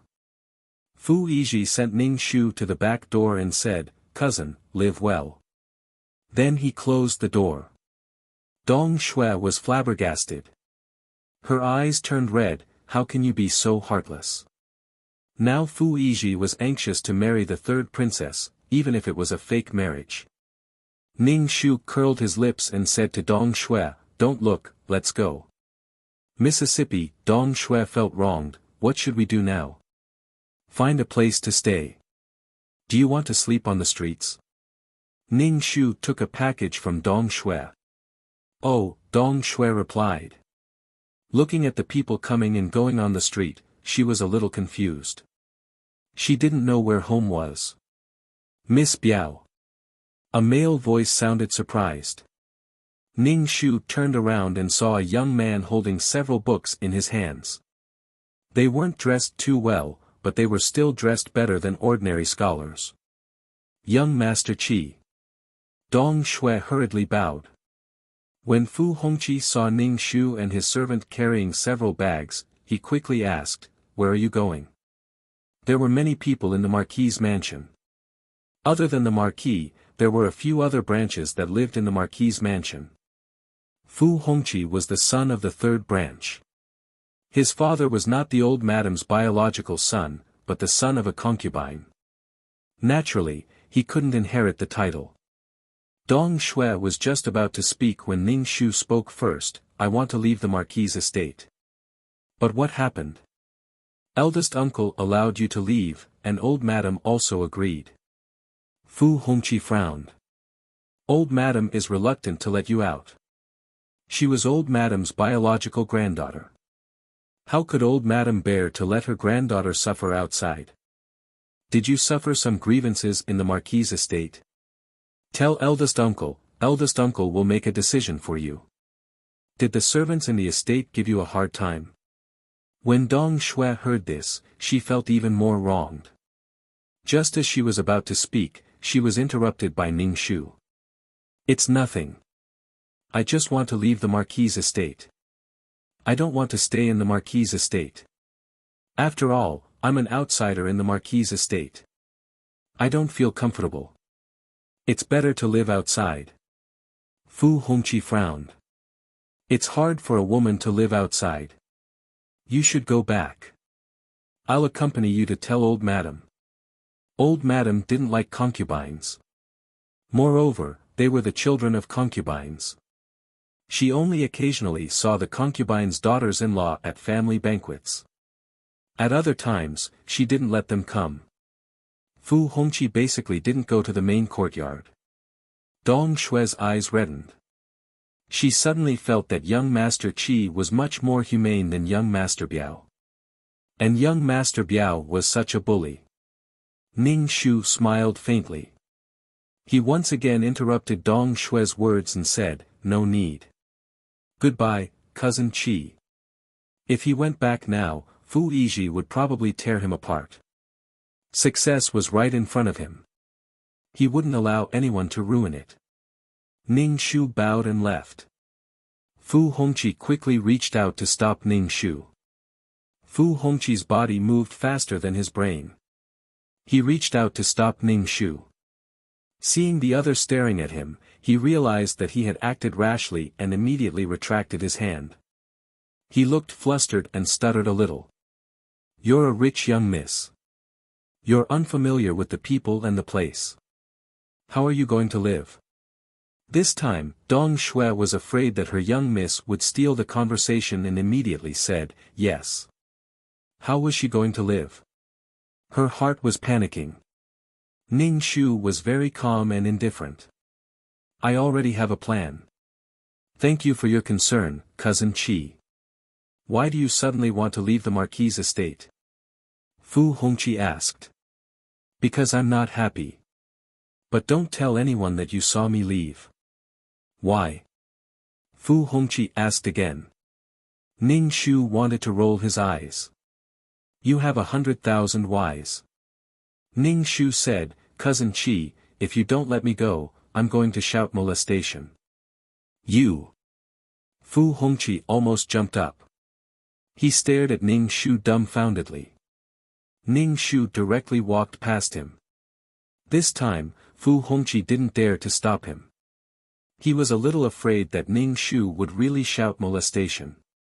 Ning Shu turned back to look at Fu Hongqi, who was scratching his head. Originally, he wanted to report that the third princess consort was in the Marquis' mansion after leaving the Marquis' mansion. Moreover, he was planning to marry the third princess consort. Even if the third princess consort had committed a crime, the third princess consort was still the daughter-in-law on the imperial jade disc. And she was the daughter-in-law of a traitor. It was enough to make Fu Yiji suffer. But there were still many people in the manor who didn't know. They didn't know anything. Even if they didn't know and didn't participate, they would be implicated. Someone like Fu Hongqi. So, he had to think of another way. You painstakingly wanted to get married, but in the end, you fell short. Even a fake one wouldn't let you achieve your wish and would torture you to death. If he reported it, too many people would be implicated. It was better to forget about it. Fu Hongqi still caught up with Ning Shu and asked, "Do you have a place to stay?" Ning Shu looked at him from the corner of his eyes. "We're going to find an inn to stay in first." Fu Hongqi said, "Then I'll go with you. It's easy for two women to get into trouble." Ning Shu didn't have any impression of Fu Hongqi. He just shook his head and said, "No need. It's okay, I'll help you." He snatched the parcels from Ning Shu's hands and took a few more parcels from Dong Shui's hands. He walked in front excitedly. Dong Shui asked Ning Shu, "Young miss, what does young Master Qi mean by this?" Ning Shu touched his face. The client didn't look bad. He probably liked the client.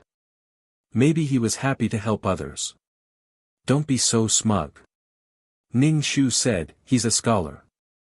He'll help when he sees injustice." Dong Shui said, "But young Master Qi is a scholar.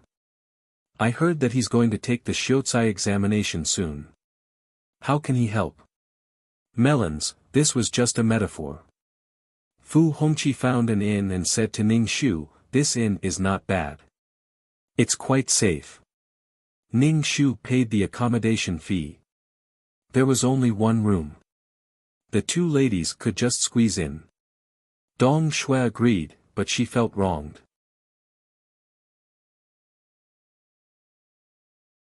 Chapter 3061. Fu Hongqi took the package to the room, put it down and quickly went out of the room. He stood at the door and said, "Miss, I think you should go back to the mansion." Ning Shu just said, "No, you didn't see me today. Don't talk nonsense when you go back." How could a concubine's son argue with the young marquis? Fu Hongqi would be at a disadvantage. Fu Hongqi was very confused. What happened? "Thank you. Cousin Qi, you should go back to school," Ning Shu said to her. Fu Hongqi had no choice. Seeing that the other party didn't talk to him, he could only cup his hands and leave. Dong Shui closed the door and said to Ning Shu, "Miss, what should we do next? We'll cross the bridge when we get there. Don't worry, your miss knows what to do." First, they had to deal with Fu Yiji's marriage. The other things could be dealt with later. "I won't let you get married." Fu Hongqi returned to the mansion and went to ask the old madam why the young master moved out. The old madam was shocked. She didn't know about this at all. Fu Yiji heard the news and came back. He said, "Grandson is preparing for my cousin's marriage. I'll send my cousin out and bring her back when it's time to pick her up. My cousin's house is a little far from the capital, so I plan to go around the capital to pick her up. He was going to marry Xiao Kaishan anyway." "You're going to get married?" Fu Hongqi asked. "Even if you're going to get married, why don't you prepare for it?" The old madam's expression was a bit suspicious, but she didn't say anything. Fu Yiji was her grandson. She wouldn't embarrass her grandson in front of outsiders. Fu Yiji said, "This is what I discussed with my cousin." Fu Hongqi had nothing to say. He just cupped his hands and left. Xiao Kaishan left the mansion silently. Soon the Marquis and the Marquis's wife knew. The Marquis's face was ashen. He guessed a possibility. His face was even more ashen. Fu Yiji nodded. "It's exactly as you think, father. Just her identity as a brothel girl is not enough to keep her safe. So you stole the identity of your aunt's daughter." Master Ho wiped his face and said, "You're a devil." "I was possessed." Fu Yiji nodded and said, "If I had been a little braver at that time, I would not have regretted it for the rest of my life. There are plenty of women out there. Why do you insist on this one?" Master Ho's face was ugly. Doing this was like walking on a tightrope. He did not care much about the orphan girl. But once this matter was discovered, even if the Ho family was not destroyed, it would slowly sink. Now the emperor was very angry.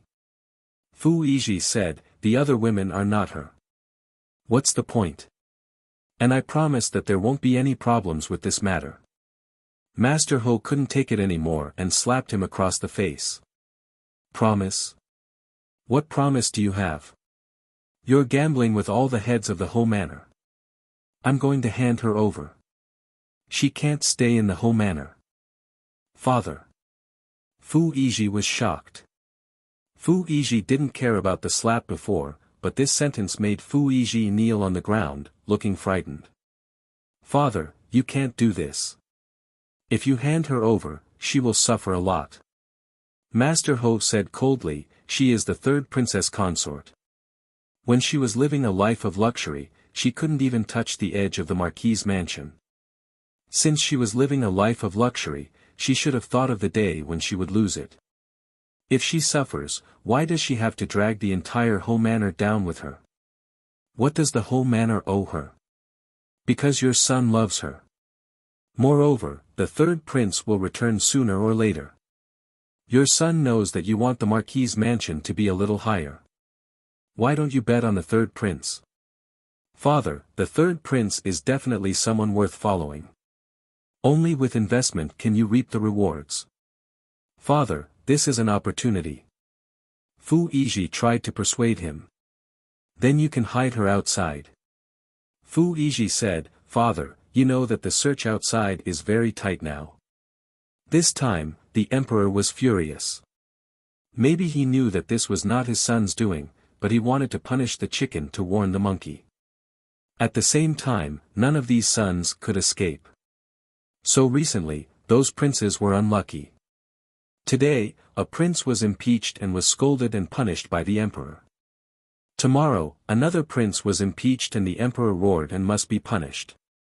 During this period, the number of officials who were disgraced increased. Now, the third princess was a hot potato. He hid his uneasiness and fear in his heart. If he handed her over, how should he explain? In short, Fu Yiji decided to take the third princess back to the Ho manor without authorization, which was like planting a bomb in the Ho manor. He even changed his name and wanted to marry the third princess. What a ridiculous thing. Late at night, Ning Shu took advantage of the fact that Dong Shui was asleep. In order to prevent her from waking up in the middle of the night, Ning Shu also made some incense to make her feel better. Wearing dark clothes, in a hidden alley, he climbed over the wall and stepped on the tiles, avoiding the patrolling officers and soldiers on the street, and arrived at the Ho Manor. Oh, I told you that I would be back. Ning Shu used his spiritual force to scan the third princess's room. Fu Yizhi did not live with her. Even if they were married, nothing would happen if they lived in the same room. Even if Fu Yizhi wanted to do something, when he could not help himself, he would not succeed. You are just a supporting male lead. Even if you get her body, you can't get her heart, and you can't unlock more positions. Ning Shu avoided the guards of the Ho Manor and groped his way to the third princess's room. There was a servant girl on night watch, lying on the table asleep. Ning Shu knocked the servant girl unconscious with a karate chop. Then, she walked to the side of the bed with the third princess consort's back facing her.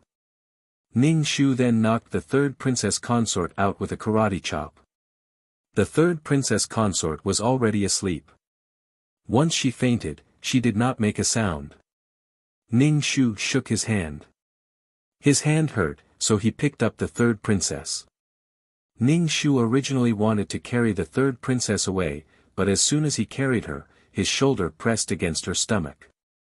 The third princess is now a little pregnant, and her lower abdomen is only slightly protruding, but once it presses against her stomach, something will definitely happen. Ning Shu can only princess carry and slip away. Carrying the third princess, he went to the third prince's mansion. This place was often patrolled, and soon the third princess was found. If she was discovered, Fu Yizhi didn't believe that he could snatch her back. Ning Shu put the third princess down, leaned against the wall, and then directly returned to the inn. Thinking about it, using this method to get the third princess away, it will not implicate the people in the Ho Manor who do not know. The third princess is not, let's see who you marry, you will be anxious to death, go trembling in fear, go guess. Moreover, even if the third princess is caught, nothing will happen for the time being. The third princess has a child in her stomach. The emperor will not kill women and children, especially his grandson. Moreover, with his wife in the capital, the third prince can also walk into the trap. Doesn't the third prince dote on his wife like his life? Moreover, even if he wants to do something, he has a hostage in his hands.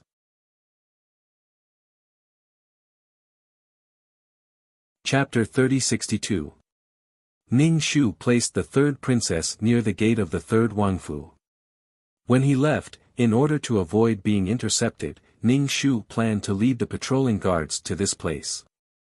Ning Shu crouched on the roof and picked up a small stone. She tossed it in her hand and threw it at the guard below. The stone hit the guard's armor with some force. With a clang, the guard who was hit fell to the ground uncontrollably. The place where the stone hit was very painful. It was so painful that the guard was numb. If it wasn't for the armor, the stone may have sunk into the flesh. Who is it? The guard's companion suddenly scanned the surroundings with great vigilance. When he saw a black shadow disappear, he quickly shouted, "Chase!" Ning Shu maintained a distance that was not too far nor too close. He could let these people see him. Then he fled to the third Wangfu and sped up his pace. Then the third princess who was lying on the ground was found. The guards pointed a torch at the third princess's face and then took out a portrait. Isn't this the third princess? Hurry up and catch her and report to the peak. The guards didn't expect to catch the third princess. Why was the third princess alone in front of the gate? Now the Wangfu has been sealed. There was no one inside. The third princess appeared here. The guards thought that it might be a trap. They dragged the third princess away. In any case, now they found a criminal. The unconscious third princess didn't know who caught her. These patrolling guards didn't care about the black shadow. They wanted to catch the important criminal first. Ning Shu watched these guards leave. He followed them for a distance. When he was sure that the third princess was sent to the yamen, he turned around and went back. If the third princess still had someone to save her, or someone to protect her, then it was none of her business. There was no need to talk about the flood of good fortune, which made Shui Ni's people envious. Ning Shu returned to the inn, took off his clothes, and went to sleep. On the bed, Dong Shui was sleeping soundly. Ning Shu lay down, and what happened next had nothing to do with her. She was just a delicate and pitiful little girl. How could the assassin be her? Even if the Marquis's estate was suspicious, they wouldn't suspect her. Fu Yizhi believed that he had already given her the best. If she wanted a new identity, he would give her a new identity. There was no reason for him to make things difficult for the third princess. However, Ning Shu was about to drive Fu Yizhi crazy. Originally, he had already captured her easily and was about to fulfill his wish, but he suddenly stepped on empty air. She was looking forward to Fu Yizhi's expression when he found out that the third princess had disappeared. Ning Shu slept with a smile on his face. It was really tiring to run for such a long time. There was suppression in this plane, and he didn't even know the plot. When he did it, he couldn't go all out. Without a target, it was good to give him a target. In the morning, the dew dripped, and the air was fresh. After a night of peace, the Marquis's estate began to become restless. There were all kinds of voices, and the sound of shouting outside the estate. There were people selling breakfast on the streets, starting a day of prosperity. As if nothing had happened. Fu Yizhi personally instructed the small kitchen to prepare a nutritious breakfast. Ever since the third princess consort was pregnant, her appetite had been poor. It was not easy for the prince to have an accident after the pregnancy reaction ended. The third princess's liver was depressed, and she was in a state of worry all day. In order to let the third princess eat well, and also for the child in her belly, Fu Yizhi personally came to the small kitchen to prepare. Pregnant women's tastes were more tricky. Even she herself didn't know what she wanted to eat, so it had to be tasty and nutritious. A gentleman stayed away from the kitchen, not to mention someone of Fu Yizhi's status. But when he did this, the small kitchen was in a mess. Fu Yizhi didn't know how to cook, but he would stare at it. One moment, he would do this, and the next moment, he wanted it to be perfect. The kitchen maids were so busy that they wanted to fuck a dog. Just for breakfast alone, there were more than 10 dishes, and they were all very particular. But if it was done well, Fu Yizhi was very generous. If the third princess liked to eat a dish, he would reward the chef who made that dish, and it wasn't a small sum. So these people were fucking a dog in their hearts, but they were also preparing with all their might, showing their determination to win. But no one could be sure about a pregnant woman's taste. She might like it today, but not tomorrow. Usually, for 3 meals a day, these kitchen maids worked very hard. Usually, they had to get up before dawn to prepare, and even in the middle of the night to think about what to prepare. Fu Yizhi saw that breakfast was almost ready, so he went to the third princess's room to call her. Fu Yizhi knocked for a while, but no one opened the door. The pregnant third princess was always sleepy, and her mental strength wasn't very good. But why didn't the maid who was on night duty come to open the door? Fu Yizhi's expression changed, and he directly kicked the door open. He saw the maid lying on the table, sleeping soundly. It was already dawn, but the maid was still sleeping. Fu Yizhi looked into the room and saw that there was no one on the bed. His face turned pale, and his body staggered. He almost couldn't support himself and fell to the ground. Fu Yizhi kicked the maid. Fu Yizhi had always been an elegant gentleman, but this was the first time he was so flustered and exasperated, and his kick was very fierce. He directly threw the maid to the ground. Because of the pain, the maid woke up, and her face was blank. Seeing the young Marquis's fierce and bloodthirsty eyes staring at her, she immediately quivered. Young master. The maid hurriedly knelt on the ground, not understanding what had happened. But the master was so angry, it was definitely not wrong to admit her mistake at the first moment. Fu Yizhi gritted his teeth. Where is she? You were on night duty, and you even lost her. Without marriage, Fu Yizhi naturally wouldn't sleep with the third princess. He respected the third princess very much, and loved and respected her. But he didn't expect that she would disappear just like that. Fu Yizhi's scalp exploded, and his mind was in a mess. He didn't know how the third princess was, where she was, and what she encountered. Just thinking about it, Fu Yizhi's mind went blank, and he didn't dare to not think about her situation. The maid was incomparably shocked, and then incomparably frightened. I don't know. I was clearly guarding the young miss, but I didn't know that the young miss would disappear just like that. Fu Yizhi rubbed his forehead. The third princess had suddenly disappeared. Was the person who took her an enemy or a friend?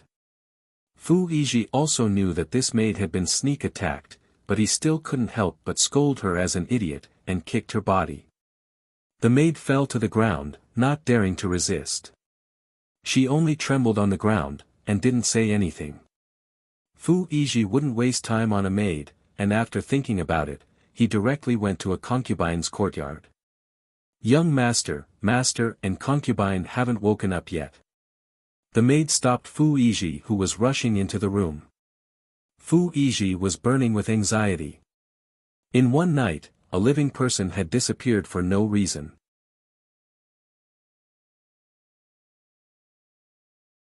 Chapter 3063.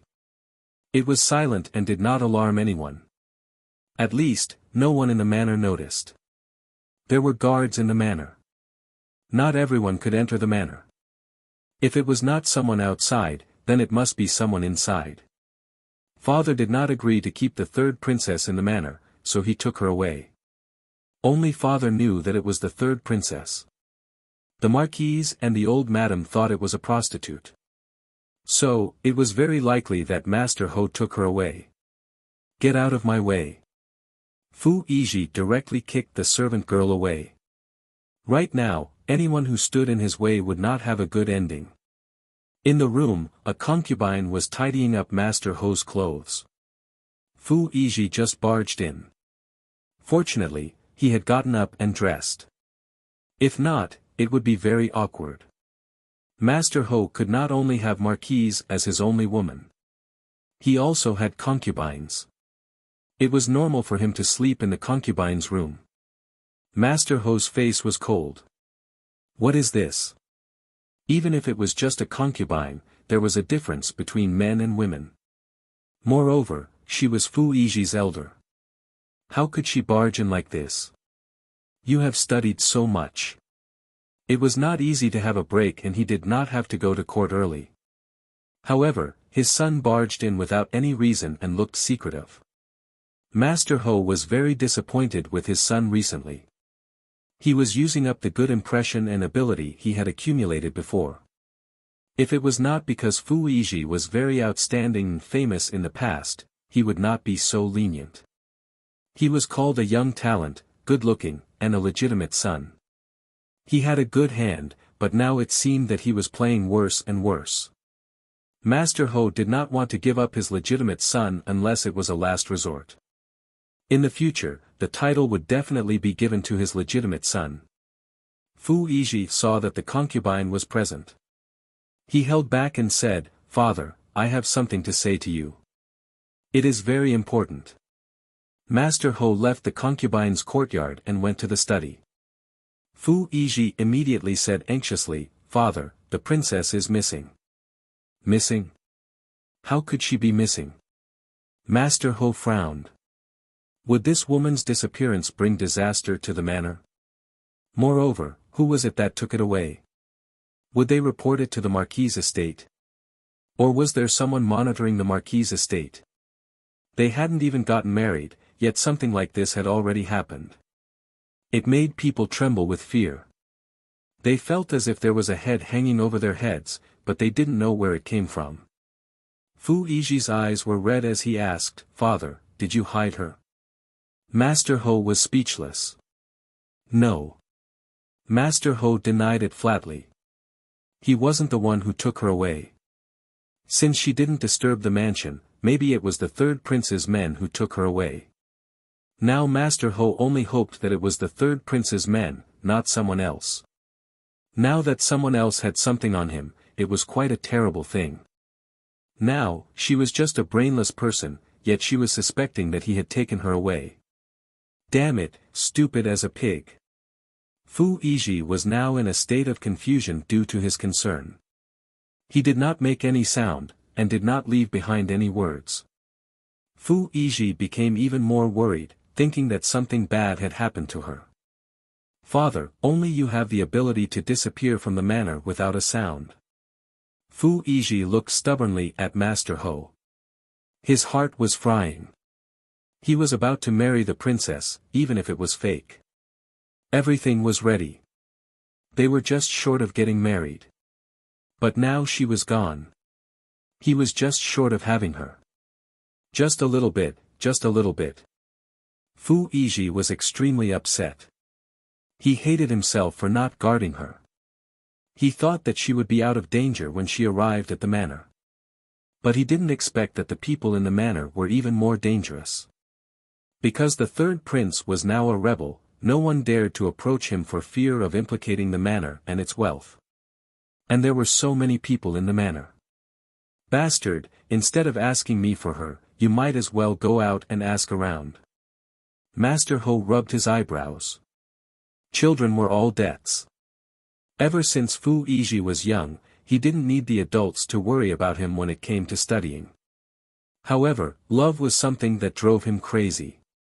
The manor sent some spies and went out to drink tea with colleagues. Soon the news spread that the third princess had been caught.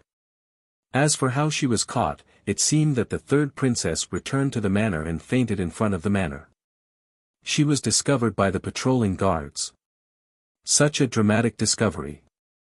But Master Ho was relieved that the manor wasn't implicated. But just as he was relieved, it was brought up again.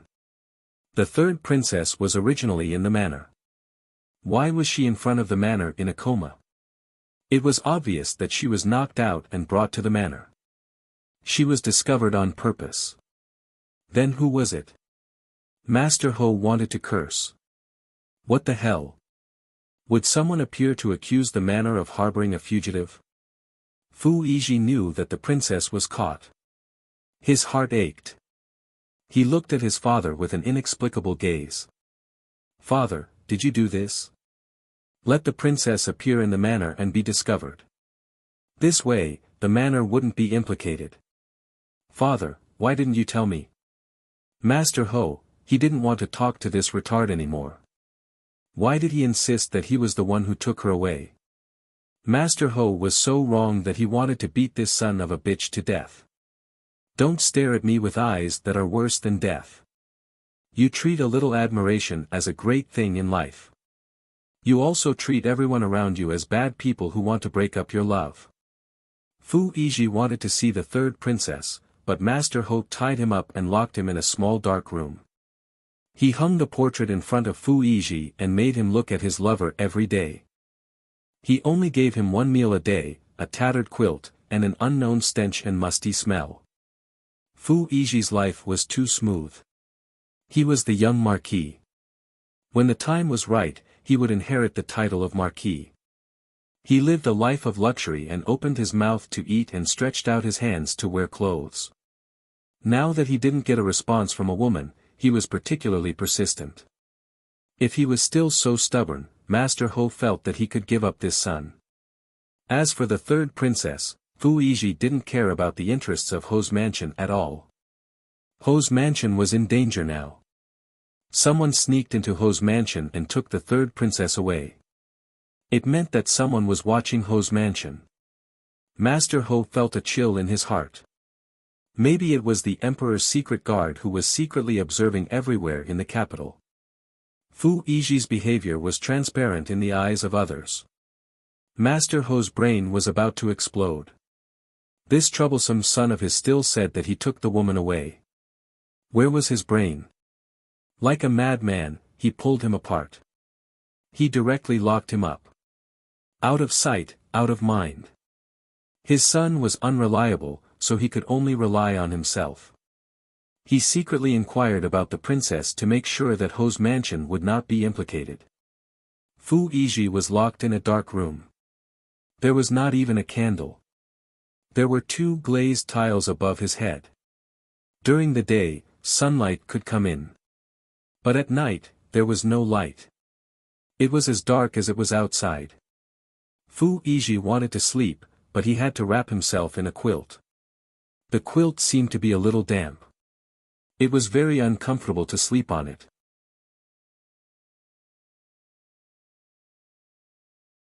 Chapter 3064. In the past, his quilt and clothes had incense. After he washed them clean, the incense would be sent to his room. Lying on the bed was very comfortable and he missed it. Moreover, there was only a quilt and no pillow. He could not sleep at night. He had never suffered like this before. Fu Yizhi rubbed his stomach. He was given 1 meal a day and the taste was not very good. It was not a delicate dish. Rice in soup was actually not bad.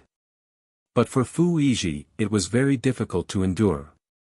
On one hand, he was worried about the 3rd princess. On the other hand, he was shouting to go out. But no one paid attention to him. Now he was no longer the high and mighty young marquis. Those servants also did not listen to him. Generally, people would first satisfy their material needs. Eat, drink, go to the toilet and sleep. Then they would pursue spiritual pleasures. Only when they were full and warm would they think about sex. Now Fu Yizhi wanted to leave. The marquise did not understand how the relationship between the father and son became like this. Fu Yizhi was locked up. The marquise's position as the legal wife was stable. Half of the time, it was because of her family and her son. No one could compete with her for the position of the marquise woman. Those concubines and concubines were all well-behaved and did not dare to speak up. But recently, the situation in the marquise mansion changed. Fu Yizhi was locked up. Obviously, he had angered the marquis. Moreover, the marquis was angry and did not go to the marquise's courtyard. Now was a good opportunity. Those concubines and concubines were a bit noisy. They took the opportunity to pull the marquis to their courtyard. The marquis was in a bad mood. Every time he came to the concubines' room, he would reward them with some toys. It was enough to make the concubines happy. The marquise's heart was full of hatred but also disdain. In the end, it was just a toy. Being rewarded like a servant and still so happy.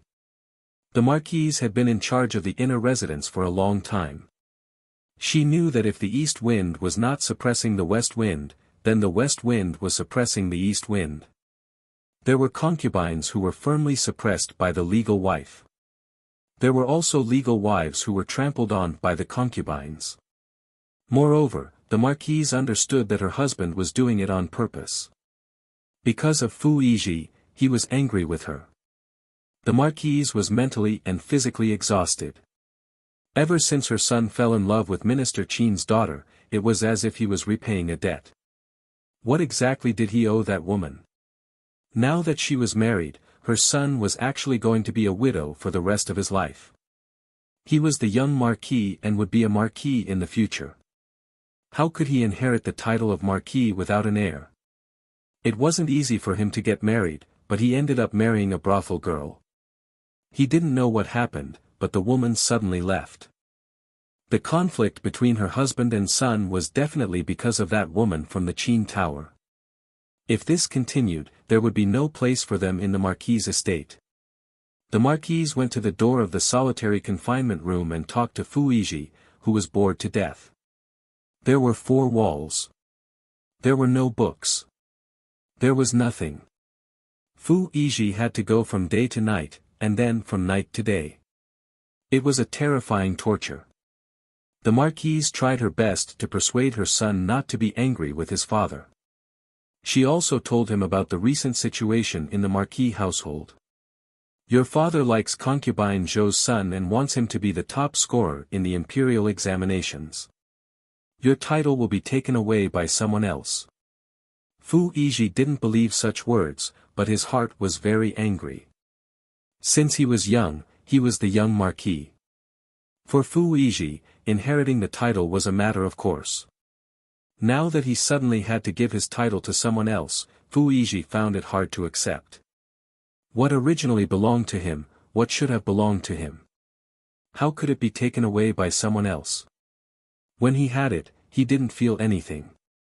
But when it was taken away, it was incomparably painful.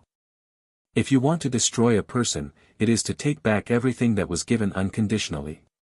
No, I am the legitimate son of the Marquis' estate. How could my father give the title to a bastard? Fu Yizhi refused to believe this matter. Whether you are the legitimate son or not depends on your father's words. In the future, when it is under my name, you will be the legitimate son. Moreover, there is a precedent of a bastard inheriting the title. The Marquis was mentally and physically exhausted. Fu Yizhi made a fuss and wanted to go out. The Marquis went to the Marquis to talk to the Marquis. But the Marquis refused. He said that Fu Yizhi was not calm and dared not let him out. He even bit his own father. If he was let out, who knows what kind of trouble he would cause. The Marquis household can't afford to be tossed around anymore. The Marquis was now frightened when he thought that someone came and took away the third princess. See, the Marquis begged bitterly, but the Marquis's face was indifferent. The Marquis suffered a lot of grievances. Her husband doted on those concubines and gave them face, but he didn't give her any face. Seeing her husband like this, she couldn't help but shout, why do you treat Yizhi like this? Then go back and ask your son what he did. The Marquis coldly said. Then tell me, what did he do? The Marquis was pestering endlessly. She had enough, just because he brought back a prostitute. Don't you have prostitutes in your backyard too? You also play with prostitutes. Your son is just learning from you. You don't set an example, and you want your son to be obedient. The Marquis was full of resentment. The Marquis was too lazy to argue with her. You ask him yourself, don't ask me. The Marquis household was in chaos. Ning Shu and Dong Shui were living a good life. Now they needed to find a place to stay. They couldn't always stay in the inn. The land in the capital was very expensive, so were the houses. Ning Shu didn't plan to buy an expensive house. As long as it was in the city, it didn't matter even if it was a little remote. By the way, it was a house that could be used to make a living. No matter what kind of business it was, there must be a shop. The news that the third princess was caught spread quickly. It was estimated that they wanted the third prince to know and let him walk into the trap. They didn't know how painful Fu Yizhi was now. Ning Shu strolled around the Marquis household and used his spiritual power to scan the Marquis household. When he found that Fu Yizhi was locked up, he immediately laughed. In the family, everyone huddled together for warmth. When one person achieved the Tao, even his chickens and dogs would rise to heaven. But if something happened, they would also be implicated. It was not as simple as just enjoying life. The Marquis's uncle's mind was still clear. Now Fu Yizhi's brain was controlled by a third leg. His brain was full of love, and it was best to lock him up. Fu Yizhi cut a sorry figure. Not only was he handsome and suave, but he was also sore. He hadn't washed up, and looked very sloppy. Young Marquis. Seeing that you are not living well, I feel much better. Dong Shui saw Ning Shu walk to the door of the Marquis household and said, Miss, do you want to go in? Do you want to go in and see the old madam? After all, blood was thicker than water. Ning Shu shook his head, no. She had disappeared for a few days. They should have found out, but they didn't send anyone to look for her. It could only be said that they chose Fu Yizhi between Fu Yizhi and her.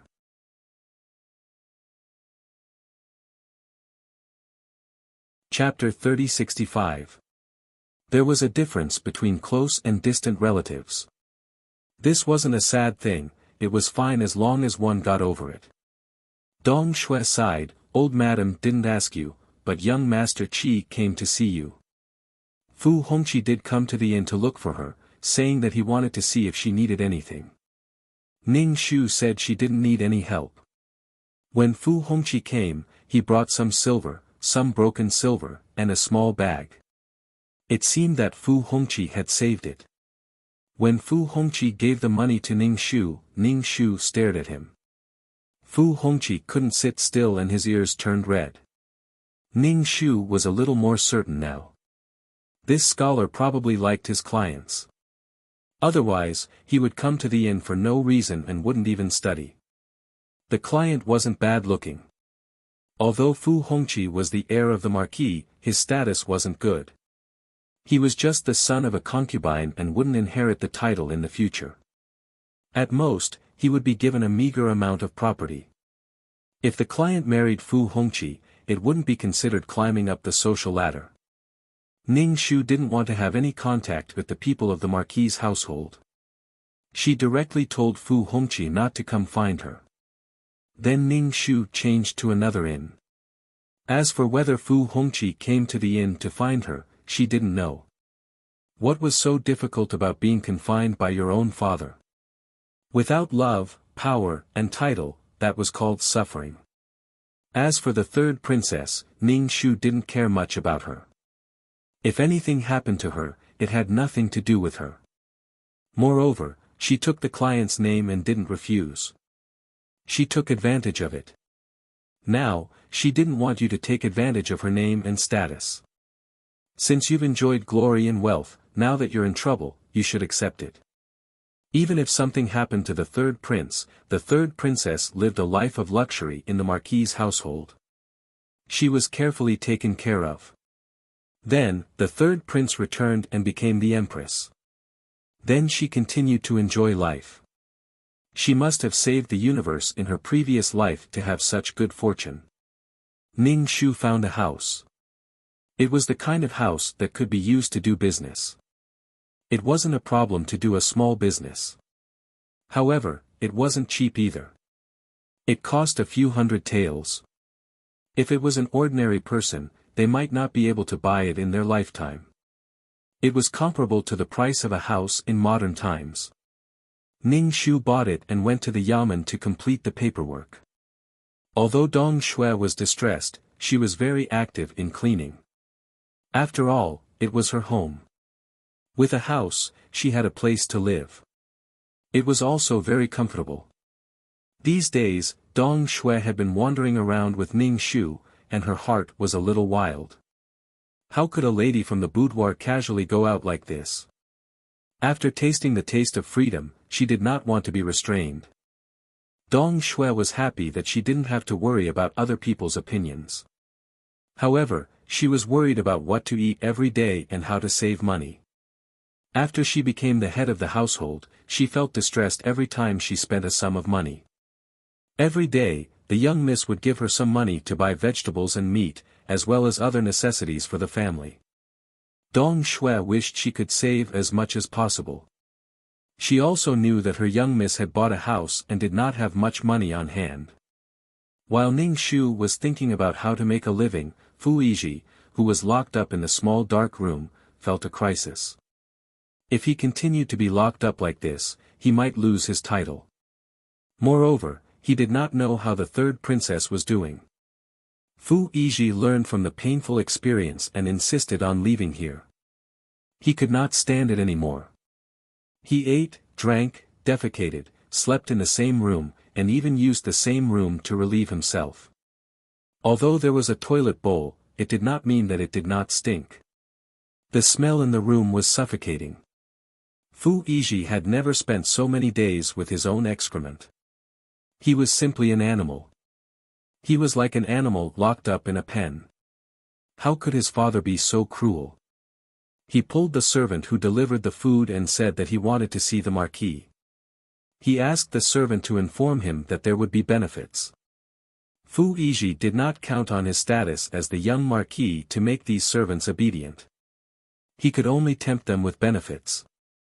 After all, his father was the one who controlled the fate of everyone in the marquis's mansion, including his son. Fu Yizhi used to think that his father loved him and was proud of him. Now it seemed that this was not the case. He took it for granted. As long as his title was not confirmed, he would be kicked out by his father at any time.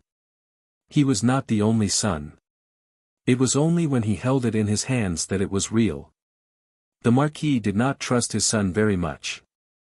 If he came out, he would definitely make a big fuss because of the third princess. So he rejected his son's request to talk. The servant came back and told Fu Yizhi what the Marquis said. Fu Yizhi did not believe it. "Did you tell my father?" The servant held his breath. Even through the crack of the door, he could smell the smell inside. He said, "Young master, I really did tell him." The Marquis said that you should reflect on it. Reflect on it?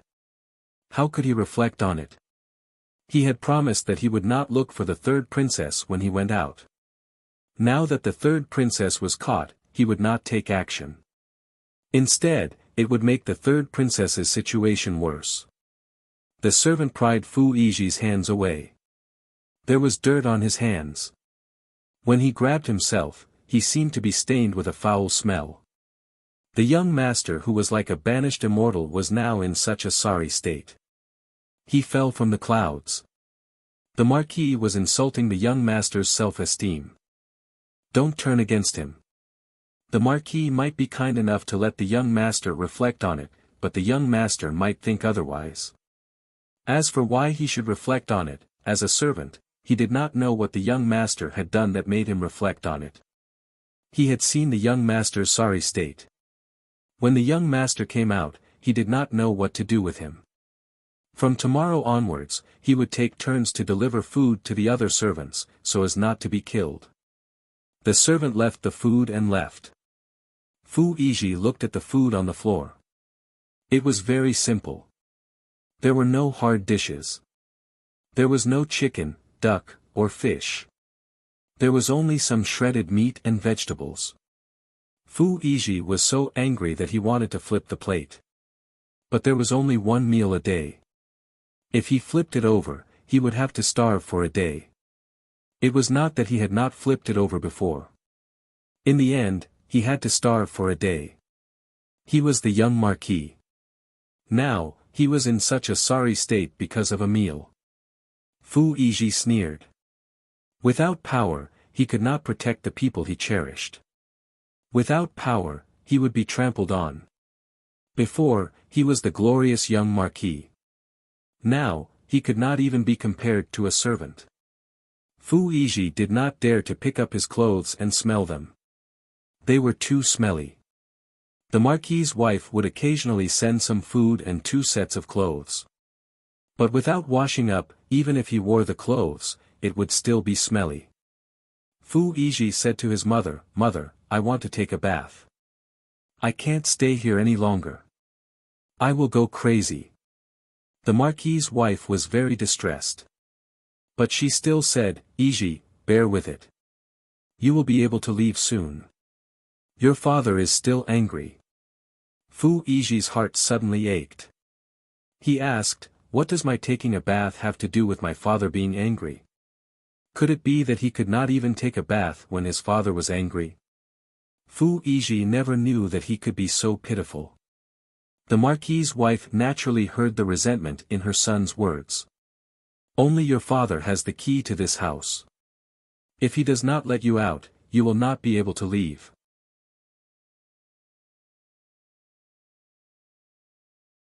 Chapter 3066. Only the Marquis had the key, so whether he could leave or not depended on the other party's words. Otherwise, he would be locked in here forever. Because the other party was a Marquis, a member of the royal family, so he could not compete. Because he wanted to do what he wanted to do, but because of the benefits, he could not do it. Did he become a man of his word, a man that no one dared to oppose, and he could get whatever he wanted? Fu Yizhi sighed. He felt that he was a failure in this life. In the past, he was a beautiful and handsome young marquis. He was a man of the hour in the capital, but he could not even get a girl's heart. It seemed that he could get whatever he wanted, but he could not even get a woman. Because there was a man who had more power than him. It was really depressing. Historically, the big fish ate the small fish, and the small fish ate the shrimps. He was at most a small fish, eating shrimps. Just like how he dealt with the orphan girl, and the imperial family treated him the same way. Fu Yizhi laughed coldly. Outside the door, the marquis wife looked into the room through the gap.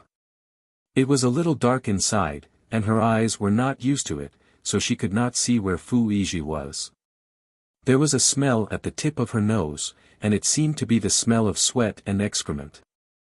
The marquis wife was very distressed. Fu Yizhi had never suffered since he was young, and now he was worse than a servant. Yizhi, don't quarrel with your father. No matter what, your father is doing this for the marquis household. Yizhi, you are still young, and you don't know that some things will affect the whole situation. The marquis wife advised earnestly. What was the point of making the family restless for a prostitute? The marquis wife probably heard that it was because of that prostitute, and that prostitute had disappeared from the marquis household. Like Fu Yizhi, the marquis wife immediately thought that the marquis had taken her away, and did not allow a prostitute to become the marquis wife. This was simply a big joke, and there were also people in the capital who were not stingy and fooled around, and became a joke. The marquis wife did not want her son to become a joke. Yizhi, say something. There was no sound at all, making the marquis wife feel very anxious. What do you want me to say? Fu Yizhi asked, what was there to say to his mother? Her husband was her everything. When faced with a choice between her son and her husband, of course she would stand on her husband's side.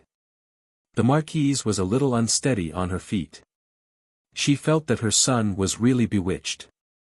If she had known earlier, she would have let him marry Xiao Kai-shan and take the position of the first wife. Even if she was an orphan, she was still a prostitute. Regardless of whether Xiao Kai-shan agreed or not, she was going to be forceful. Previously, she had repeatedly asked for Xiao Caishan's opinion. What was there to ask? Why couldn't they just force them to get married? Now that things had turned out this way, Xiao Kai-shan had already run away. Previously, he didn't care much about an orphan girl. But he didn't expect that the chicken had flown away and the eggs had been smashed. There was already news that the young Marquis Fu Yizhi was going to get married. But there was no bride now. How did things end up like this? Fu Yizhi, don't forget that you are a member of the Marquis estate. You are related to the glory of the Marquis estate. Forget about glory, you will implicate the entire Marquis estate. The Marquise felt that her son was simply impossible to communicate with. He was as stubborn as a calf. She couldn't even pull him back. He knew that there was a cliff in front of him, but he just kept walking forward. The bystanders were scared witless. They wanted to do something, but he turned around and used his sharp horns to poke at them. It was really painful. But they couldn't just ignore it. Glory. Face. Fu Yizhi sneered. The Marquise frowned. What are you mocking? You have enjoyed glory and face since you were young. Now you are mocking this glory. Aren't you also struggling because you can't get a woman? You got what you wanted. Why are you looking down on the glory of the Marquis estate? What's wrong with the Marquis estate wanting to maintain its glory? It's as if you are very good at pursuing your love, treating money like dirt. Aren't you dissatisfied with the Marquis for locking you up? It's the same as bullying you. The Marquise suddenly felt that her son was sick. Fu Yizhi gasped for breath. His lips moved, but he couldn't say anything to refute.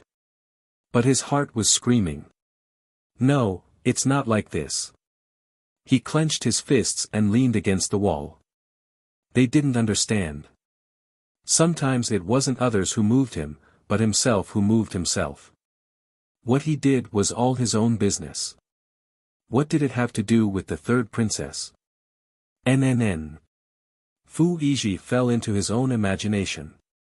He was like a crazy demon, thinking that it was the purest love in the world. Mother, I know I was wrong. Can you help me talk to father? I won't make trouble again. Fu Yizhi said calmly. His voice didn't have any ripples. He couldn't act like a spoiled child. Good, good. It's good that you have thought it through. The marquise hurried to find her husband. Fu Yizhi listened to the sound of footsteps getting farther and farther away. He raised his head and looked at the sunlight shining through the glazed roof. His face was expressionless, and his eyes were calm. What is the Marquis estate? Father, your son will bring you greater glory. The Marquise went to tell the Marquise that her son knew he was wrong, but the Marquise still didn't take out the key. He is not convinced. Admitting his mistake now is just a temporary measure. The Marquise couldn't help but say, even if it is a temporary measure, he knows he was wrong. How long do you want to keep him locked up? When the dust settles, he will come out. The Marquise said directly. The Marquise was stunned. She sat on the round chair weakly. Marquise, that is our child. He is the eldest son. You didn't see how chaotic the Marquis estate is. The Marquise didn't say anything. It's better if it's chaotic. As for who will inherit the title, it will depend on their ability. Of course, the prerequisite is that they have the ability. The Marquise was about to die from anger. Originally, it was a matter that was in the bag, but suddenly there was a change. It was true that lust was a knife.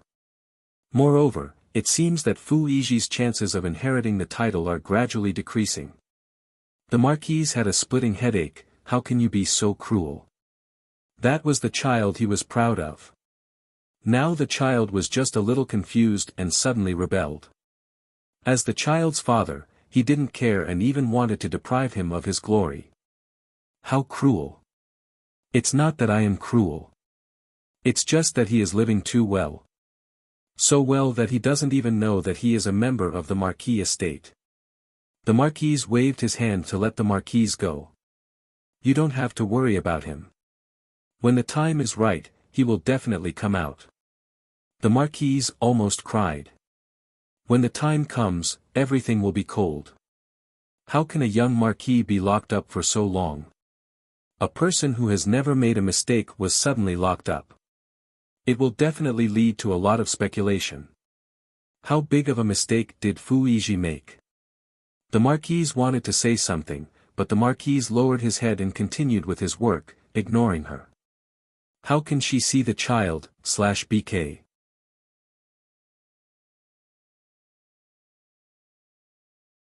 Chapter 3067. The Marquise did not dare to see Fu Yizhi, so she returned to her own courtyard and rubbed her head. A maid brought the medicine over, reminding the Marquise that it was time to take the medicine. The Marquise drank the medicine, squinted her eyes, and breathed quickly. Fu Yizhi, who was waiting for his mother, smiled and lay down on the damp bedding. In here, even a quilt could not be put in. There were no windows, so it looked like a place of confinement. Before, he did not know that there was such a place in the manor. He only saw a bright and beautiful place, but did not expect that the filth behind it would happen to him. Miss, why did you come to the manor again? Dong Shui said to Ning Shu. This was the back street of the manor, so there were few people coming and going. Miss was standing outside the wall. Since Miss is reluctant to leave the manor, why did you leave? Dong Shui sighed. Ning Shu only said, in any case, my name is about to get married, so I came to see. What happened in the manor, Ning Shu knew, so he came to wander around when he had nothing to do. It doesn't look like they are getting married. At least there was no wedding atmosphere. Now that they are getting married, Miss can't go back, sigh. Dong Shui sighed like an old man. Ning Shu turned and left. You want to go back? Dong Shui quickly followed Ning Shu. No, Miss, I don't want to go back. Although life was not good now, there was no one to care about it. If she went back, she would have to look at other people's faces. Ning Shu smiled. The current Fu Yizhi seemed to be a bit evil.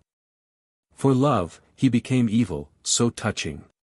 She did not know if he would fight with the third prince in the future, but the third prince did not have any direct grudges with her, at least until now. Even if there was a grudge, it could be after the third prince came back. Without Xiao Kai Shan's name, the person who took over her name suddenly became the empress. She would probably be so angry that she wanted to drag everyone down with her. Then what should she do? She must say the relationship between Fu Yizhi and the third princess. The third princess borrowed someone else's name and married an official. How could such a woman be the empress, and during this time she gave birth to a child? Who the father of the child was still unknown, the royal blood was not allowed to be mixed up. If the client made a fuss or not, she would probably die. After all, dead people do not speak. Whether it was Fu Yizhi or the third marquis, neither would allow such a bomb to exist. Once it was ignited, it would definitely set off a huge storm. The marquis's mansion would suffer, the third princess consort's reputation would be ruined, and the child would be ruined. Even though the child was of royal blood, it was inevitable that they would be suspicious of the child after such a thing happened. The child was the empress was the empress. The client's position was the lowest in this incident, but she was also the most important, who asked her to be a vicious cousin. Ning Shu wanted to steal the third princess from the palace, so he might as well let Fu Yizhi marry her, and also solve Fu Yizhi's illness. But the palace was much more heavily guarded, and if she was stolen, it would definitely cause a large-scale search. Fu Yizhi and the third princess would soon marry, and after the marriage, he would use some methods to make the two of them marry. But the current situation, the fugitive third prince did not seem to have any direct grudges with the client. Ning Shu sighed. He did not know the plot was so troublesome, he did not know if the enemy would be let go, and he did not know if the innocent would be implicated. Ning Shu guessed it was very likely that the client died a long time ago, and was killed by Fu Yizhi before the third prince came back. Anyway, Fu Yizhi could not escape, he had to deal with Fu Yizhi first. Now that Fu Yizhi was locked up, the third princess was also recuperating in the palace. It was said that she was still imprisoned, waiting for the third prince to come back. Besides, killing a woman, a child, and the child in the womb was a little cruel, it might give the fugitive third prince an excuse to rebel. Raising the child was like raising a hostage. Both of them were locked up, let's see how they would get married, so what if they took the name, the feeling of failing at the last step. But he did not know how evil Fu Yizhi could be, and whether he dared to go to the palace to kidnap someone. Most likely, the marquis would directly kill Fu Yizhi on the spot, he would not let Fu Yizhi implicate the entire marquis household. It was not that the marquis did not have a son, without an heir, he still had other sons. Fu Yizhi's evil side was just this, he would pull a long face, give a long face, and roar a few times. Barking. Could he gather a group of people? The marquis household did not have an army, the various families in the capital relied on their connections in the bureaucracy. How could a group of people rebel? Political power came from the shaft of a gun. Ning Shu curled her lips, that was all. If Fu Yizhi really succeeded in gathering the army, she would definitely give him a thumbs up. He was only able to bully an orphan girl like her, in other aspects, to lock Fu Yizhi up until the dust settled, how long would it take? 1 year, 10 years. Fu Yizhi might have mushrooms growing on his body, it would not be easy for him to make a comeback. Dong Shui chattered beside Ning Shu on what to eat today, the price of the dishes, and how to save money. Ning Shu just listened quietly and did not interrupt. Occasionally, when she passed by a rich family, she would scan. Her mental power was simply a peeping tool. Many daughters were talking about the third princess. Before she got married, she showed up in public, talking about food, beauty. Yes, it's obvious that she is not blessed, the third prince is obviously so good to her, but in the end, she is a curse to her husband, causing the third prince to become like this.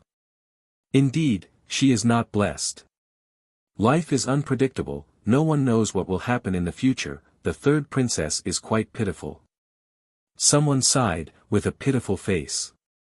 What's pitiful? The third princess is a rebel, don't talk nonsense, otherwise, people will say that you are a pitiful rebel. Yes, there is nothing pitiful. It was always icing on the cake, adding insult to injury. Previously, the third princess was a unique woman, like the wind, but now, she showed up in public, and even cursed her husband. Previously, the third princess was envied by many, but now, she was despised. Why can you marry such a good man? We can't, and can't find such a man, now our hearts are balanced. Ning Shu sneered, despising the third princess now, when the third prince makes a comeback, at that time, the third princess will be the mother of the world. According to the love story of the emperor, there must be only one queen in the harem, this is the supreme love. At that time, it will be a slap in the face. It was just that he did not know when the third prince will come back, riding a colorful cloud in front of the third princess, and become her unparalleled hero. /BK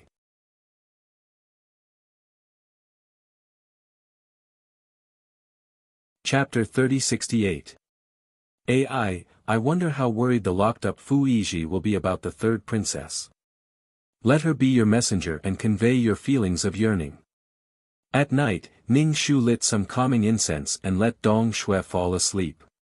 Then Ning Shu wore black clothes and went out. He avoided the patrolling guards and went to Minister Qin's house. He could not break into the palace, so he could only break into the minister's residence. The minister's residence looked a bit withered because of the third prince's matter and the marriage of the minister's daughter to the third prince. The minister's residence was inevitably implicated. Ning Shu found the third princess's room. It was empty and there was nothing inside. Ning Shu scanned and did not find any handwriting related to the third princess. However, he found a ball of paper under the bed. Ning Shu pulled out the ball of paper and opened it to take a look. My God, this handwriting is really ugly. This was completely the handwriting of modern people who were not used to writing with a brush. The size and thickness were not uniform. To use a soft brush to write beautiful handwriting, it required special effort, including the strength of the wrist and the weight of the brush. Only then can one write smoothly. Being able to write is not a problem, writing well is a skill. Modern people used pens and ballpoint pens. As long as one knew how to write, the strength of the wrist was completely different. What kind of proposal was written on the paper? It was probably some business. In the past, before the third princess was married, all kinds of businesses were doing well. Ning Shu took the ball of paper and left as if there was no one around. The marquis's residence had guards, but the minister's residence was not so particular. There was no need to avoid people. Ning Shu returned home and unfolded the ball of paper. Then, he began to imitate the handwriting of the other party. If this handwriting was taken out, it would definitely make people laugh. Even if it was a woman, she had to seriously learn and practice to write well. Unless it was a daughter of a poor family who could not read and write. Daughters of scholars, nobles, and officials would let their daughters learn. These were all things that increased the value of a woman. This handwriting was quite easy to imitate. In any case, it was as ugly as possible. If he used a letter to convey his feelings, Ning Shu felt that the other party would not even want to read the contents after seeing such words. Just like humans, your ugly appearance is the biggest obstacle that prevents me from understanding your heart. No matter how romantic the content was, the words were simply too beautiful. The young miss of the minister's manor who had been transmigrated probably couldn't write such ugly words. She didn't know why no one had seen through her disguise. After imitating the notes, Ning Shu wrote another letter, this time in the third princess's tone. How could a rebellious wife be treated well in the palace? It was guaranteed that she would not die, but that did not mean that she would be given a high bed, soft pillow, and servants to serve her. The food was definitely not exquisite. It was not easy to fill one's stomach. The third princess was actually a captive, and the imperial court did not give preferential treatment to captives. Ning Shu wrote about how these servants treated him harshly and how they ignored him. The palace was very cold and cheerless, and the servants were all monitoring him. It took a lot of effort to send this letter. Sometimes when his stomach was not feeling well, he wanted to find a doctor, but these servants ignored him. He was very scared, very lonely, very helpless, and did not dare to speak. Ning Shu wrote several pages in one go, crying with every word. Seeing the person he liked suffer, and being unable to do anything, Fu Yizhi was definitely in pain. Fu Yizhi tortured himself, moved himself, and did some rituals to express his love. Ning Shu dared to guarantee that the third princess in the palace only thought of her husband. Towards Fu Yizhi, she only treated him as a friend who came to help her. She gritted her teeth and endured it. She definitely thought of the third prince, and definitely not Fu Yizhi. Even if she wrote a letter every day, she would write to the third prince. Even if the letter could not be delivered, the third princess could still comfort herself. So, who was Fu Yizhi? He thought too highly of himself. Ning Shu folded the letter. It was several pages thick, and after folding it, it became even thicker. Taking advantage of the night, Ning Shu slipped into the Marquis Fu again. Now there were several groups of guards patrolling the Marquis Fu. It seemed that because of the third princess incident, the Marquis Fu was in a state of alarm. Ning Shu stuck close to the wall, like a cat. His footsteps did not make any sound. In the end, he found that there were people guarding the door. They did not guard during the day, but at night. She was so timid. She was not going to kidnap Fu Yizhi. She would be so stupid to carry Fu Yizhi everywhere. It did not benefit her at all, and it would also expose the fact that she was an expert. She would also be suspected of the princess consort's incident. Ning Shu flashed in front of two people. The two people guarding the door were stunned. Their voices were stuck in their throats, and they were about to break out, but they were knocked unconscious. Their screams were all blocked. In the room, Fu Yizhi opened his eyes. His eyes could not see, but it made his hearing more sensitive. Something happened outside the door. Did they let him out? But it was in the middle of the night. Even if they let him out, it would be useless. His father, the Marquis, had said that they could let him out once before locking him in again. Was he going to wander the world? His mother would not be so stupid, right? Fu Yizhi was still thinking when he saw something thrown in. Then there was no movement outside. Fu Yizhi fumbled around and felt a stack of paper. He put it on the tip of the pen and smelled it. It seemed to have a fragrance. It was a woman's letter. Maybe it was because he smelled the stench for a long time, a little bit of the fragrance was infinitely magnified. Now that it was dark, he could not see clearly what was written in the letter. There was not even a lamp. Could it be that they wanted to cut the wall to borrow light? For the first time, Fu Yizhi felt that life was difficult. Fu Yizhi put his heart in his chest and felt a burning warmth. For the first time, he could not wait for dawn to come. He wanted to know what was written in the letter. She did not have any power in the capital. It was difficult to send a letter. At dawn, Fu Yizhi woke up in a daze. He hurriedly checked the letter. Seeing that the letter was still there, he breathed a sigh of relief. When he opened it, he saw the crooked handwriting. Fu Yizhi burst out laughing. Only she could write such ugly handwriting. None of the young ladies in the capital could write as ugly as her. At that time, she also took out a proposal and put it in front of him. She said that there was a business and if he wanted to buy a share. At that time, her handwriting was similar to this. Fu Yizhi looked at the letter and gradually frowned. He clutched his chest. It was very painful, very painful. What kind of life did she live in the palace? She was a woman who laughed wantonly and was different from the others. Now she was like a withered flower in the harem. If she married him, the third princess would definitely not live such a life. Although the marquis's mansion was not the palace, it was still glorious and rich.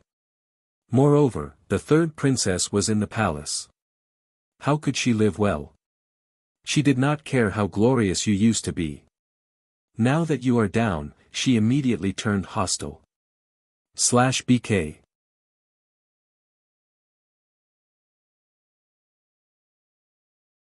Chapter 3069.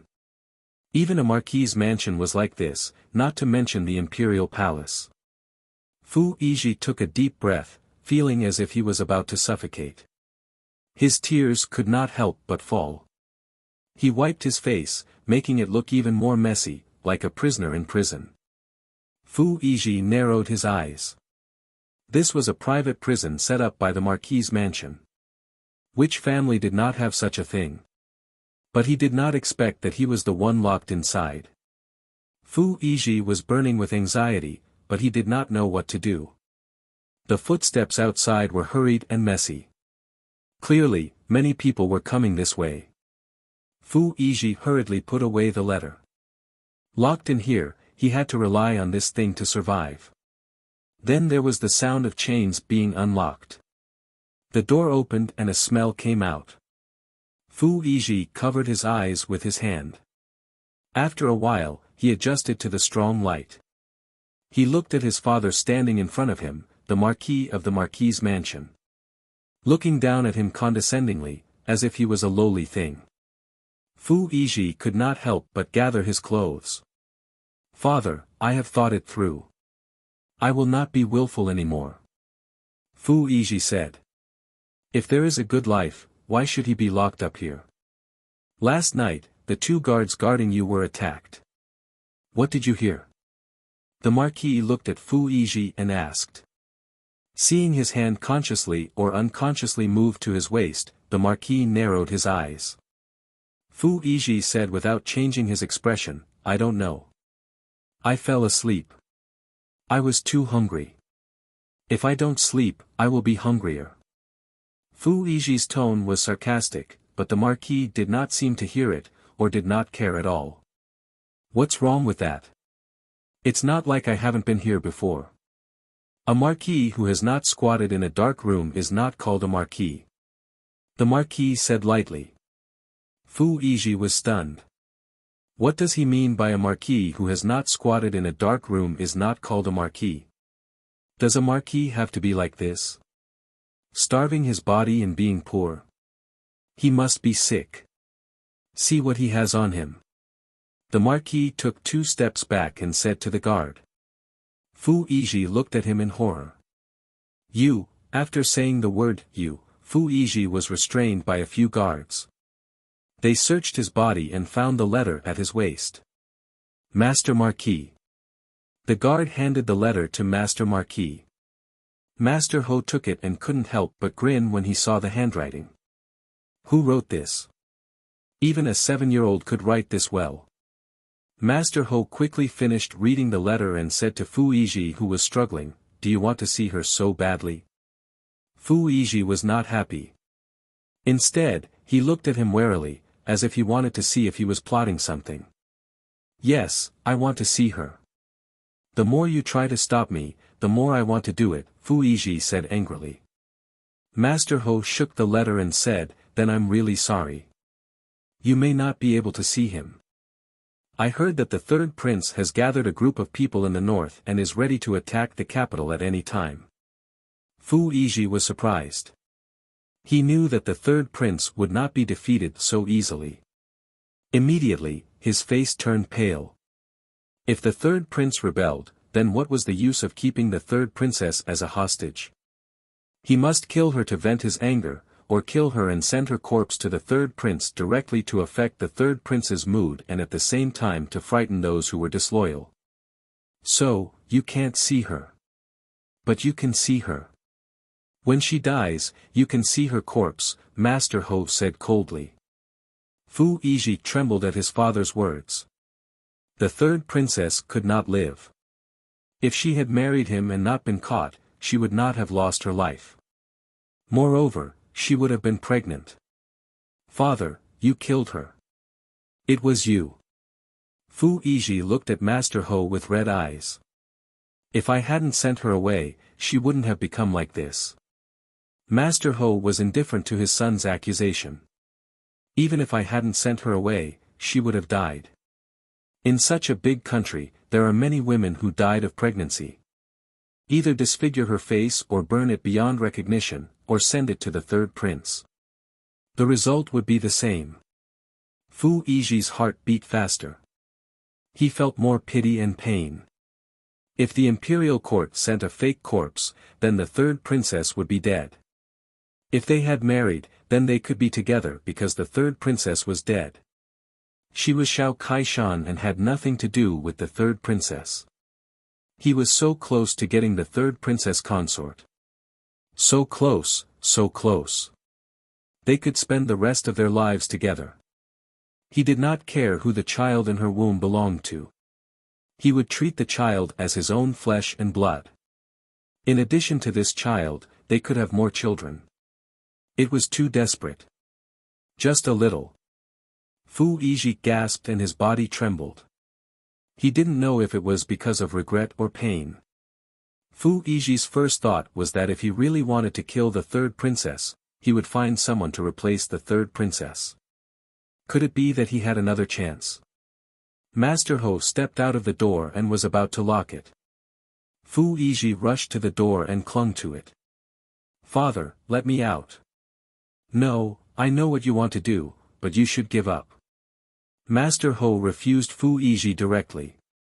Father. His voice was very hoarse, as if he hadn't spoken for a long time and had lost his voice. Fu Yizhi didn't know where the strength came from. He opened the door and knocked Master Ho, who was at the door. Master Ho staggered and ran away. Crazy, really crazy. Master Ho's face was cold. What are you waiting for? Catch him. If he ran to the palace gate and talked nonsense like this, the whole mansion would die without a burial place. He had heard that something happened to the guards at the gate, so he hurried over. At the same time, he was frightened. Who could come and go freely in the Ho mansion? He even sent letters to them. Could it be the third prince's people? But if it was the third prince's people, why did he push the third princess out? He knew that if he pushed her out, the third princess would have a hard time. It didn't make sense. Master Ho was very anxious.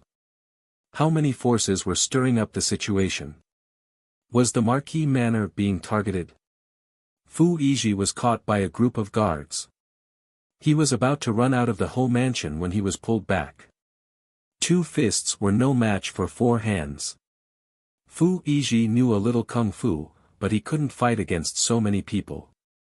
Fu Yizhi was brought to Master Ho. Master Ho wanted to slap him, but it was too dirty. Master Ho didn't want to dirty his hands. Most people who came out of the dark room were misophobic. Lock him up. Lock him up until it's over. Fu Yizhi was thrown into the dark room and the door was locked. Fu Yizhi got up from the ground and shouted, "Father, you can't do this. Let's have a good talk. Have a good talk. If you don't agree, I will shout that you took in the third princess and was afraid of being implicated. Then I sent the third princess to the prince's mansion and was found by the patrolling guards." Master Ho suddenly understood. There was nothing wrong with the logic. It made sense/BK.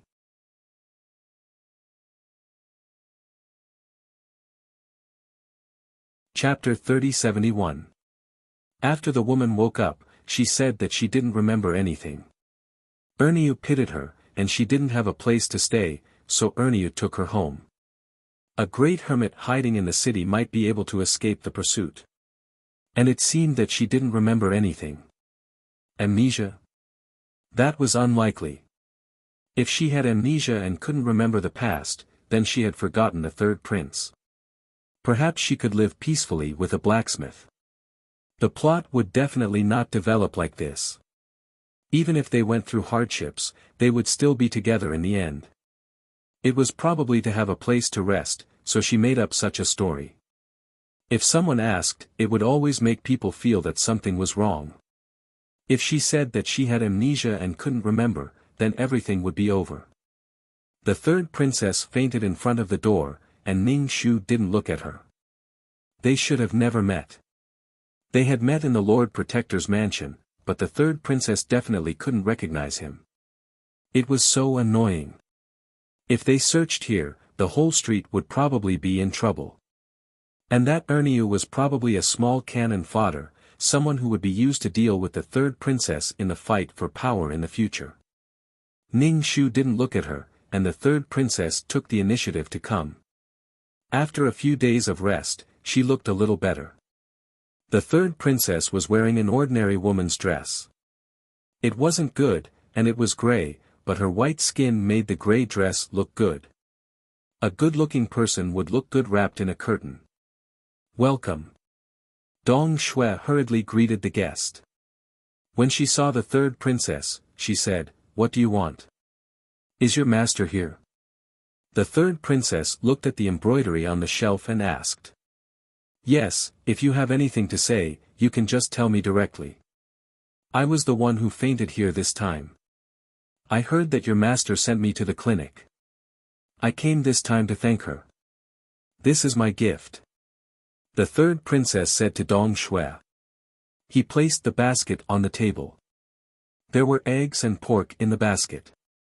The thank you gift was quite sumptuous. "Oh, so it's you. You're so good-looking," Dong Shui said in surprise. "I'll take it. My master is in the backyard now." Dong Shui cheered in her heart. "Wow, there's meat and eggs. It's a sumptuous lunch." Dong Shui found Ning Shu and told him that someone was visiting. Ning Shu went into the shop and saw the third princess looking at handkerchief embroidery. "Are you feeling better?" Ning Shu lifted the curtain and asked the third princess. The third princess came back to her senses and turned to look at the source of the voice. She saw a beautiful woman with fair skin, big eyes, and cherry lips. When she walked, the hem of her dress seemed to ripple with layers of water. It was indescribably beautiful. The third princess smiled at Ning Shu. "I'm here to thank you. Thank you for saving me." Ning Shu didn't want to have too much to do with her. He said directly, "It's not me. It has nothing to do with me." The third princess was speechless. How was she supposed to respond? "Forgive me for being blunt, but the embroidery patterns in your shop are nothing special. You can make some newer patterns," the third princess said. Ning Shu raised his eyebrows and looked at her. Was she meddling in her shop's business? Did she think that she was so great that she could turn stone into gold? With some ideas, her shop's business would roll in. Ning Shu just said, "Oh, thank you for your suggestion." So what if it was new? Embroidery was about being alive. It was only good if the embroidery was done well and exquisitely. Wasn't it better to make something kawaii? The third princess felt that the other party was ignoring her and couldn't stay any longer. Ning Shu suddenly said, "I heard that you lost your memory and don't remember anything from the past. Then what do you remember about the patterns?" The third princess's eyes flickered. "I don't remember anything. I just don't think the patterns look good." Ning Shu, "Oh, haha, not good? Are you here to cause trouble?" The third princess also realized that her words were a little offensive. She quickly said, "That's not what I meant. I've already received the thank you gift. If there's nothing else, I won't keep you for dinner." Ning Shu directly asked her to leave. The third princess had no reason to stay. The owner was so cold. She wouldn't be so nice to him. She could have given some new ideas, but with the other party's attitude, then forget it. After the third princess left, Ning Shu pursed his lips and told Dong Shui to cook all the things the third princess sent. These things were probably prepared with money from Erniu. The third princess didn't have much money. Erniu. Ning Shu wondered if he should report him again. It was really not safe for the third princess to stay on this street. It was as if there was a bomb buried here. Ning Shu thought for a while and felt that he should inform Fu Yizhi so that he wouldn't be so worried. In the evening, Ning Shu slipped to the Lord Protector Ho's mansion again and sent a message to Fu Yizhi. His messenger had really broken his legs from all the running. When Fu Yizhi found out that the third princess consort had escaped from the palace, he heaved a long sigh of relief. She had finally escaped. He had heard that the palace was on fire. It must have been set on fire to save her. At dawn, Fu Yizhi said to the guards at the door, "I want to see the madam. I want to see my mother. Go and inform them." Women were always soft-hearted. The Lord Protector would definitely not let him go. Now he was hoping that his mother could help him. He wanted to go out and see the third princess. The Marquise hurried over and asked Fu Yizhi what happened. Fu Yizhi directly cried and said that he wanted to go out. He already knew that he was wrong and didn't want to stay here any longer. Even if it was for a while, even if it was for a day, he just wanted to go out and get some fresh air. The Marquise was worried about her son. Fu Yizhi, who never cried, actually cried. For this reason, the Marquise copied the key and let Fu Yizhi out. When Fu Yizhi came out, the first thing he did was to wash his face and rinse his mouth. After washing a bucket of water, Fu Yizhi still felt that he wasn't clean. There was a stench on his body. This stench seemed to have seeped into his skin. No matter how happy he was, there would always be a stench. How was he going to see the third princess like this? Fu Yizhi also let the two servant girls smell him to see if there was any smell on his body. One servant girl said, "Young master, there is no smell on your body." Nonsense. Fu Yizhi kicked the servant girl, "I just washed, there is no smell on my body." There is a smell. The servant girl immediately kowtowed and said. "Then you said that there is no smell on my body. Clearly there is a stench, that's why you said there is no smell." The two servant girls trembled with fear and didn't dare to speak casually. Otherwise, they wouldn't know that their words had offended the young Marquise. They felt that the young Marquise was now gloomy and moody. Fu Yizhi went out with a smell on his body. His clothes and shoes were covered with incense. He went to the stable and picked a horse to go to that place/BK.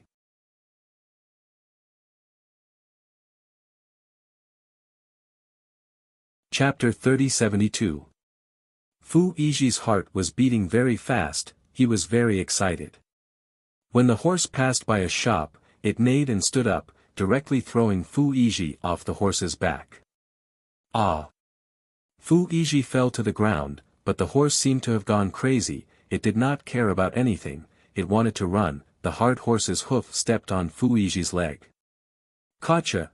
It was the sound of bones breaking. Fu Yizhi let out a wail, he hugged his leg and curled up into a ball. Something happened, the horse startled, the horse stepped on a person, Dong Shui, who was observing the accident closely, also wanted to scream. "Fuck, can you not be so unlucky, in front of the shop? Dandy, who asked you to ride a horse on the street?" She squeezed into the crowd and saw the wailing people, she immediately covered her mouth and quickly ran back to the shop. She ran to the backyard and said to Ning Shu, "Miss, something happened to young master." "What young master, where did this young master come from?" Ning Shu asked. "Miss, there is also young master, of course it is Fu Yizhi, young master, his horse was startled, it stepped on his leg and is bleeding, it must be very serious. Do you want to go and see?" Dong Shui deeply felt that the feng shui of this shop was not good, otherwise, someone would have an accident in front of her shop. It was not fainting, it was seeing blood. So scary. When Ning Shu went out, Fu Yizhi had already been carried away, there was a pool of blood on the ground. Dong Shui wiped the blood clean. Ning Shu said to Dong Shui, anyway, what happened to Fu Yizhi has nothing to do with him. Doctor, how is it? The Marquise's eyes were red, her whole body was not very good, she secretly let Fu Yizhi out, but in the end, something like this happened. The doctor shook his head and said, it is a bit serious, if he recuperates well, maybe he can still walk. What do you mean by maybe? The Marquise suddenly exploded, it means that Fu Yizhi may be a cripple in the future. How can this be, in the future, how can Fu Yizhi inherit the title, do you want a cripple Marquis?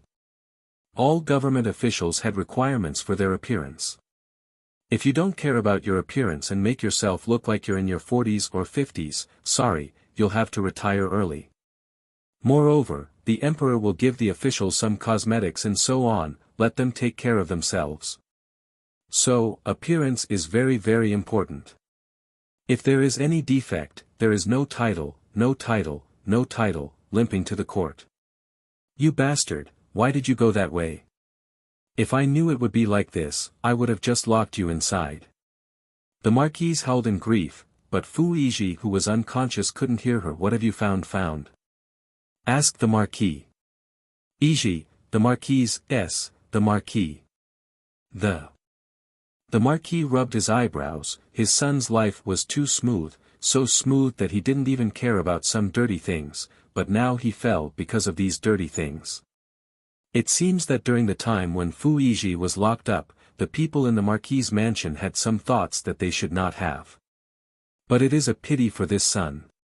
In the blacksmith shop, the third princess was absent-minded, that was Fu Yizhi. Fu Yizhi must have had an accident. Fu Yizhi came to see her, so something happened on the way. It was all her fault for harming Fu Yizhi. She didn't know how he was now, the third princess was very worried, all she could hear was the clanking of the blacksmith, it made her feel irritated. Where is he now, what is he doing, does he still remember me? The third princess stroked her belly, the baby was already moving. But father was not by her side.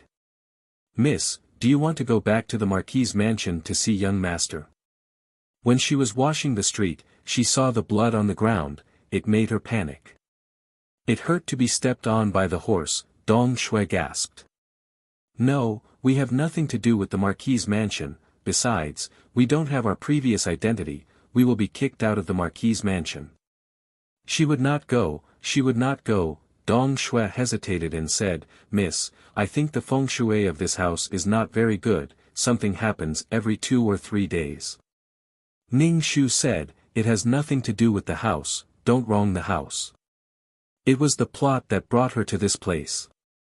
Now the third Marquis lived in Erniu's house, and Erniu was a bachelor, for the sake of convenience, the two seemed to be husband and wife. They were not husband and wife, but a man and a woman living alone under the same roof, it would always make people's imagination run wild. Damn, everyone on this street knew that the future empress would live with a blacksmith. Then the people on this street would suffer, maybe they would be found out by someone with bad intentions. In the game between the big people, the small people would directly become cannon fodder. Dong Shui said, if it has nothing to do with the house, then what does it have to do with? Is there a ghost? Yes, there is a ghost. Dong Shui's face changed, is there really a ghost?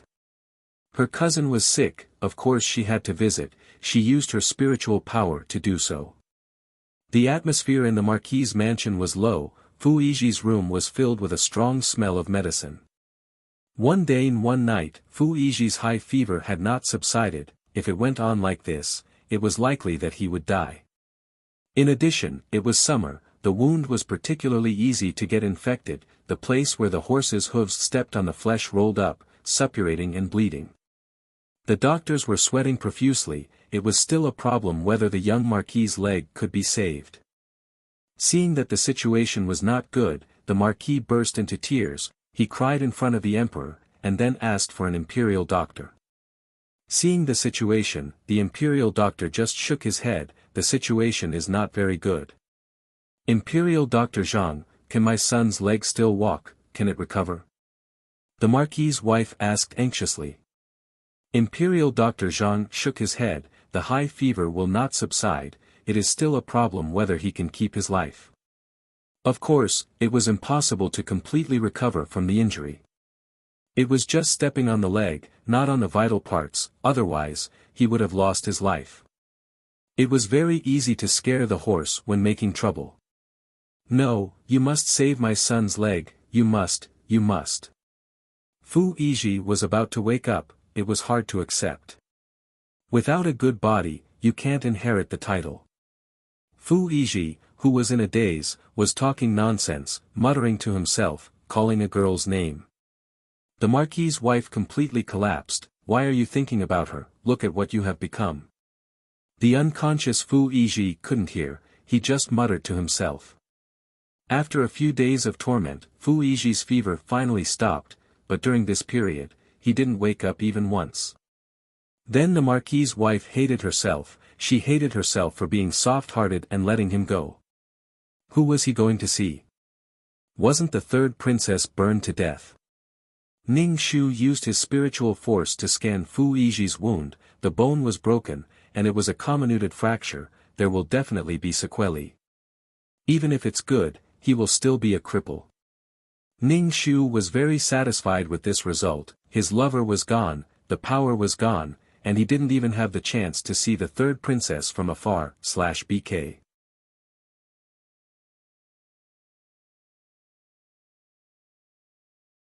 Chapter 3073. Fu Yizhi finally woke up, and the first thing he wanted to do was to check on his leg. The Marquise tearfully comforted her son, saying that if he recuperated well, he would be able to recover. Fu Yizhi was no longer a child, and he wouldn't believe what people said. At that time, he clearly felt the horse's hooves stepping on his leg. There was the sound of bones cracking, and he was going to become a cripple. He didn't just lose his leg, he also lost a lot of things, a lot. Why did the horse suddenly go crazy? The Marquise held back her tears and told him to rest well, and not to move around. Fu Yizhi's face was gloomy, and he sneered. His whole body gave off a cold aura that kept people away. The Marquise couldn't help but sigh. This was her son. For a woman, he ended up like this. Fu Yizhi's temper was getting weirder and weirder. He would throw bowls at the slightest provocation, and sometimes he would directly splash a bowl of hot medicine on the maidservant's face, causing blisters to form on the maidservant's face. Fu Yizhi sneered, "You want me to drink such hot medicine?" With such a weird temper, the servants serving him trembled in fear, not daring to even breathe loudly. Since the incident, the Marquise had come twice. When he saw Fu Yizhi, he either threw things or threw a tantrum. He only looked at him coldly.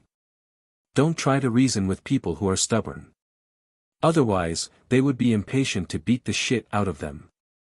Therefore, the Marquise only looked at him crazily and foolishly. But the more the Marquise's attitude was like this, the more Fu Yizhi panicked. Now, he didn't even have the qualifications to be lectured by his father. The water of man had a temper towards things that he cared about, but towards things that he didn't care about, he was cold and indifferent. So, now he was giving up on him. His leg had a problem, and his title was going to be passed on to his other brothers. Fu Yizhi was very dejected. There was a ball of fire in his heart, and he had nowhere to vent it, causing his emotions to become more and more difficult to control. There were more and more people avoiding him, and many servants went around the courtyard. It felt like the whole courtyard was emitting an irritable and uneasy atmosphere. Fu Yizhi was recuperating from his injuries. He was lying on the bed, unable to move. Ning Shu would occasionally take a look at Fu Yizhi's wound out of kindness. Anyway, this leg would not be able to recover, and he could only wait to become a cripple. Why was Fu Yizhi not thinking about the third princess now? Who could become a marquis in the house of Marquis had nothing to do with her, the entire house of Marquis had nothing to do with her. If you're no longer the Marquis, who will remember you? They don't even know your name. Therefore, Fu Yizhi did not have much of a future to speak of. Of course, he could not enter the imperial court. He could earn money, but he was inferior to everything else. Studying was the only thing that was worth it. Even if Fu Yizhi had become a cripple who couldn't do anything, the Marquis mansion would not let him go into business. A former young Marquis running away to do business, the Marquis mansion would not be shameless. Therefore, Fu Yizhi's life was still the same. There were groups of servants, a high bed and soft pillows, but some things were different. Moreover, he could not let the third princess stay here. If she was taken away, she would come back. If she came back, he could still take her back. Although the fake princess was dead, her face was burned beyond recognition. Who would know who she was? Therefore, in the middle of the night, Ning Shu started again. He went to Erniu's house. Erniu and the third princess slept separately. When the third princess was sleeping, her mouth murmured, "Prince, Prince, don't leave me," and so on. How could no one discover her identity even like this? She had a noble person to help her along the way. She was really lucky. Ning Shu knocked the third princess unconscious and carried her to the imperial palace. There were patrols around the imperial palace at all times. Ning Shu put down the third princess and ran away. He did not think of calling the guards. There were too many guards around the imperial palace. If he poked them, it would be like a hornet's nest. Moreover, such a conspicuous location should be discovered quickly. Ning Shu felt very tired. This third princess was really troublesome. As for the fate of the third princess who was caught, it was not her business. She only needed to be responsible for not being implicated. Maybe in the storyline, she was the one who detonated the bomb. Whether it was marrying Fu Yizhi or now the third princess was stranded here, only she knew the real identity of this girl. She was going to report it. This report would certainly cause a huge uproar. She would definitely be killed. In order to avoid being implicated, Ning Shu simply went all out. He carried her away again and again. He did not know the storyline and did not know if he had any grudges with the third princess. But in order to protect himself, he definitely had to take the third princess away. Maybe the entire street would be implicated. A large group of people would prove that the Empress and Erniu were husband and wife. It would prove that the Empress was not fit to be the Empress. Ning Shu waved his hand. "Goodbye, goodbye. Ah, goodbye, my friend." He returned home in the dark. Ning Shu began to sleep. When the sun rose, he saw Erniu looking for her everywhere. He asked everyone if they had seen her. Ning Shu directly said to Erniu, "You don't have to look for her. Maybe she left because of some difficulties. Looking at her extraordinary temperament, she is definitely not an ordinary person." Erniu was an honest man. He did not have this blessing. Not to mention a blessing, it could be a disaster. Erniu sighed. Sadness flashed through his black and red face. Why didn't she tell me that she wanted to leave? It's not like I won't let her go. Anyway, she's going to leave. It doesn't matter whether she said it or not. Ning Shu said directly. Ning Shu's words really made Erniu sad. When he met a fairy-like woman, he piously worshipped her and did not dare to blaspheme her. Now that she was gone, he felt lost and sad. Ning Shu watched Erniu leave in a daze. He felt that the third princess was really charming. The third princess would definitely be taken to the palace, but the third princess was already dead. Therefore, the third princess was locked up in the palace. She was an anonymous person. She certainly could not announce that she was the third princess. This was a bit embarrassing. The identity of the third princess became very embarrassing. Moreover, she was pregnant. Who knew how many concubines would suspect her? Ning Shu didn't worry about these things. He just wanted to know when he could leave this world. It had been a long time. Why didn't they tell him to leave here? Could it be that the mission hadn't been completed yet? Fu Yizhi was already ruined. Other than that, what else was there? Did they have to wait until the third Wanye came back? How long would they have to wait? Ning Shu paid attention to the situation of the battle.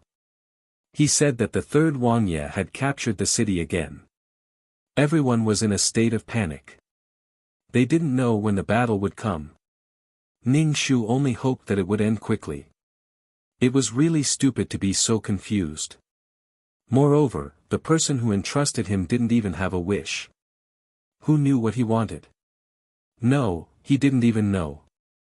Miss, young Master Qi is waiting for you in the shop. Dong Shui jumped into the room and said to Ning Shu with a smile. How did he know about this place?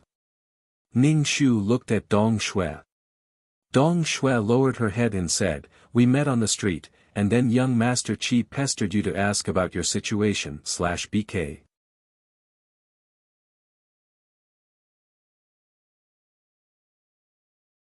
Chapter 3074. He didn't expect Fu Hongqi to find this place. It was a bit annoying. Also, Dong Shui, this thoughtless girl, even told them the address. Dong Shui felt Ning Shu's displeasure and lowered her head. Miss, I was rude. Young Master Qi only came to see you. He's relieved that you're doing well. They hadn't even met twice. Was it okay to say such things? Ning Shu held a fan and waved it as he walked to the shop. Fu Hongqi was drinking tea. When he saw Ning Shu, he quickly put down the teacup and cupped his hands. Miss Biao. Ning Shu nodded. Young Master Qi, what business do you have here? The weather is getting hotter. I went to order 2 bolts of cloth. They're very refreshing. Ning Shu looked at the cloth on the table and asked, why are you giving me these things? In what name are you giving them? It seemed like they had nothing to do with each other now. Fu Hongqi immediately said, you're a guest of the Marquis' manor. Although you've moved out, you're still a guest. Ning Shu shook his head. It's okay. I have nothing to do with the Marquis' manor now. Fu Hongqi obviously couldn't win against Ning Shu. He muttered and his face turned red. Although our identities are different, we're still related by blood. I don't have any blood relations with you. Ning Shu waved his fan and said lightly. At most, he had a bit of blood from his father's side. Fu Hongqi's father was the son of the old master and a concubine. Logically speaking, they couldn't be married until they were out of the family. In ancient times, there were many marriages between close relatives. However, there weren't many that were deformed or sick. Actually, there were. Those that were born with defects or deformities would be disposed of so that the child wouldn't grow up. There were also some that had serious genetic diseases. They either had miscarriages or died in the womb. They couldn't be seen in the world. Men didn't care, but women were miserable. Ning Shu said, young Master Qi, take these things back. Don't send them over. I don't need them. If I need them, I'll buy them myself. Young Master Qi shouldn't come here in the future, Ning Shu said directly. Fu Hongqi's expression was a bit ugly and desolate. He hugged the 2 bolts of cloth and left. His back looked a bit bleak. Dong Shui stood at the door of the shop until Fu Hongqi disappeared. Dong Shui asked, Miss, why? Ning Shu waved his fan. There's no reason. I just don't want to interact with them anymore. I don't want rumors to spread. Young Master Qi is just concerned about Miss, Dong Shui said. Ning Shu shook his head. I don't want to go back to the Marquis estate. I don't want the people of the Marquis estate to see me and say, hey, you look a lot like our young miss. No, I'm not the young miss you know. It's tiring to explain. Once, twice, time after time, wouldn't he be exhausted to death? Even though the client didn't interact with others, the servants of the Marquis estate still recognized the client. It was annoying to listen to gossip every day. Dong Shui made a sound of disappointment. Ning Shu asked, why are you so obsessed with returning to the Marquis estate? Dong Shui said, this servant is worried that after Miss passes away, there won't be any incense. Miss, We're like rootless grass right now. We don't have any clan, no family. In the future, there won't be anyone to burn incense for Mississippi. Without any offerings, without incense, Miss will definitely be very miserable after passing away. Ning Shu used his fan to hit her head. You're saying it like your family's Miss won't marry. Even if she doesn't marry, if she wants incense, it's simple. Give the temple incense money and have the monks burn incense for me. I'm already dead. Why would I care about what happens after I die? The main thing was that the people of this era especially believed that people could conquer the heavens. As long as there were people, anything could be done. Clans and families banded together to help each other. They placed great importance on this. Dong Shui stomped her feet. Miss, even though Ning Shu said that he refused to interact with them, Fu Hongqi still sent some trinkets over from time to time. They weren't sent by Fu Hongqi, but by Fu Hongqi's page boy. He would throw the things away and run away, afraid that he would be rejected. Ning Shu conveniently put these things in a box. When the time came, he would return it to Fu Hongqi together. Was there any meaning in sending it every day? Miss, why hasn't young Master Qi come to deliver things today? Dong Shui looked outside the shop. Ning Shu very calmly waved his fan. Calm down. This is called loosening the reins to grasp them better. The more she traveled in the world, the more tricks she would use. Even if she received things and felt unhappy and impatient, she would continue to send things. Gradually, people would get used to receiving things every day. If one day, he suddenly didn't send anything, her heart would definitely be filled with fluctuations. She couldn't help but guess what was going on with the other party and why he didn't send anything. See, even Dong Shui was used to it and asked why he didn't send anything. Miss, she didn't understand, but it was awesome. In the evening, when it was almost dark, Fu Hongqi's page boy came to deliver the things. He apologized and said, "Young master has been studying in the academy recently and rarely comes back." Ning Shu made an "oh" sound and took out the box. Take these things back and return them to your young master. Don't send anything else. It's not good to give things in private. This. The page boy looked at these things. They were all placed in the box. They were all things that were sent in the past. The sugar figurines had melted. Take it back. Ning Shu said to the page boy. You've also suffered during this period. He asked Dong Shui to give him some money for running away. The page boy had no choice but to take the box back. He stammered and passed the message to Fu Hongqi. Fu Hongqi sighed. This cousin didn't like him. Did she like Fu Yizhi? But now Fu Yizhi's leg was injured. The imperial physician from the palace said that his condition was not good.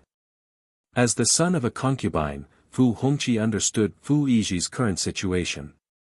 He was really crippled. Maybe his cousin didn't know about this situation. But he heard that Fu Yizhi had an accident in front of his cousin's shop. Maybe his cousin already knew. Regardless of the undercurrent in the Ho Fu because of Fu Yizhi's accident, Fu Hongqi knew that no matter how many people tried, it wouldn't be his turn. He didn't have such thoughts. Besides Fu Yizhi, his uncle also had other sons. But Fu Yizhi, who was the pride of the Ho Fu, was defeated so quickly. It seemed like someone was manipulating behind the scenes to destroy Fu Yizhi. He heard that Fu Yizhi was going to marry a brothel girl. But this brothel girl had disappeared. Originally, they were going to prepare for the wedding. What was Fu Yizhi doing? Fu Hongqi felt that there were too many things that he couldn't figure out. He didn't suspect the delicate and pitiful orphan Xiao Kaishan. After all, Xiao Kaishan was deprived of her name and was driven out of the Ho Fu. Fu Hongqi sighed. Prince Yang has a dream, but the goddess has no heart. The page boy didn't understand and asked. Then will she continue to send things? Fu Hongqi shook his head. No, she doesn't want to have anything to do with the Ho Fu.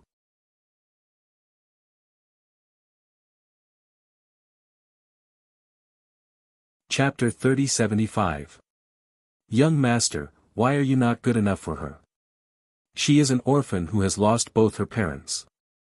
Young master, you are the son of the whole household, and will soon become an elementary scholar. The attendant felt that his young master was 1,000 good things about him. If the other party didn't agree, then it was not tactful. Fu Hongqi held a brush and practiced calligraphy. If you don't want to, then forget it. Why force it? For a bastard like him, when the time came, he would marry a bastard's daughter. It would be a good match. Then he would be further and further away from the power center of the Ho Fu. After a few generations, he would be a member of the Ho Fu. He would be an accountant or a shopkeeper, managing the Ho Fu's business. The nobles had their own businesses. If they relied on the emperor's little money, how could they support such a large family? Fu Hongqi now wanted to study more and earn his own glory. Deal with these things as you see fit. Don't ask me. Fu Hongqi didn't stop writing. He used the brush to fill it with ink and casually said to the servant. Young master, what about Miss Gu? The servant asked. Fu Hongqi said, don't worry. She still has half a year to go. Yes, young master. The servant immediately dealt with the things with a smile. Fu Hongqi was still practicing calligraphy. The light flickered. Ning Shu's life was very good. The servant didn't come anymore. His business gradually improved. Occasionally, he would do embroidery. When he was free, he would squat in the corner outside the Ho Fu and eavesdrop. On the other hand, Nyo had been inquiring about the whereabouts of the third princess consort. However, this person seemed to have vanished from the face of the earth. There was no news at all. This really made Nyo dispirited for some time. Someone sent the third princess to the emperor's door. The emperor was probably muttering in his heart. What was the intention of the person behind this? Who was it? She was rescued, but now she appeared again. He could only lock her in the cold palace. A woman entered the palace for no reason. There were always people who noticed that the cold palace was an ominous place. There were few people here. Of course, the emperor also sent people to guard her. For the time being, they would not take her life. She sent herself to the emperor's door again and again. This third princess would not die for the time being. He wanted to see if there was any conspiracy. So far, the third princess had been to several places. It was also quite bumpy. Ning Shu asked the system, has my mission been completed? The system replied, it should be done, but the client didn't say anything about returning, nor did he say anything about reincarnation. In this situation, you should stay in this world for now. Ning Shu was speechless. His heart was stifled. Ning Shu, she's watching from the side. Doesn't she remember anything? The system replied, I don't know, I can't communicate with him. Ning Shu propped up his chin and looked at the people coming and going outside the shop. He sighed in his heart and wondered when he could leave. Or is this mission not completed yet? You should at least give me a direction to work towards. This kind of mission really left the mission enforcers at a loss. Ning Shu stretched and released his spiritual force to check on Fu Yiji's situation. Right now, Fu Yiji was in the mood of, I want to take revenge on society. He was injured and had lost a lot of things. I can't take it anymore. I have to do something. His temper was so bad that no one could get close to him. Even the marquise couldn't do anything about him. She gave up on this son with tears in her eyes and turned to a concubine son to raise. Having such a son was a guarantee. It could guarantee the marquise's position in the marquise's household. Of course, the one who loved her son the most was still her son. She served him medicine every day. But whenever Fu Yiji wasn't happy, he would break things. Well, one day, the young marquise of the marquise's household, Fu Yiji, died of illness. He was trampled by a horse. After dragging on for a while, he couldn't take it anymore and passed away. The Marquise's household was hung with mourning clothes. That peerless man was like a shooting star, his brilliance fading away in an instant. Ning Shu smacked his lips. If one were to ask who was the most ruthless person in the Marquise's household, it would definitely be the Marquise who was related to this body by blood. This uncle was really ruthless. But the Marquise couldn't be blamed for killing his son. At that time, the Marquise gave him two choices. One was to drink this bowl of poison and end this crazy life. Two was to raise his spirits. Don't be like this all the time, causing everyone to suffer and being looked down upon. He repeatedly stated that this was real poison. Once it entered the throat and blood flowed, he would definitely die. When the silver needle was placed in the bowl, it instantly turned black. It was incomparably black. Then Fu Yizhi drank the poison. He lost too much. The woman he liked, the title, and a crippled body. What was the point of living? To be ridiculed by others? The Marquise sulked for several days because of this, scolding his unfilial grandson. This matter was the biggest blow to the Marquise. She felt that the Marquise felt that this son of hers had lost face, so she poisoned Fu Yizhi. Even a vicious tiger wouldn't eat its cubs. How could you be so cruel? The husband and wife quarreled until they were about to become enemies. Furthermore, the Marquise's son, whose concubine had been taken away, also took the opportunity to ask for his own child back. The Marquise's last bargaining chip was gone. He's too arrogant. This cousin is good in every way, but he thinks too highly of himself. It's as if the whole world is looking at him. This is actually an illusion. Fu Hongqi shook his head and said. Most people ignore you.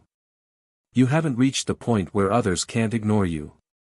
Fu Yizhi's death, rather than saying that he was killed by others, it was better to say that he was forced to death by himself. Excessive pursuit of perfection, unable to accept any imperfection, not even a little bit. Perhaps there were too many people who praised Fu Yizhi's perfection since he was young, resulting in Fu Yizhi's injured leg. He felt that he was imperfect and couldn't accept it.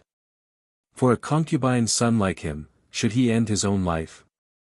Fu Yizhi was the one who started high and left low.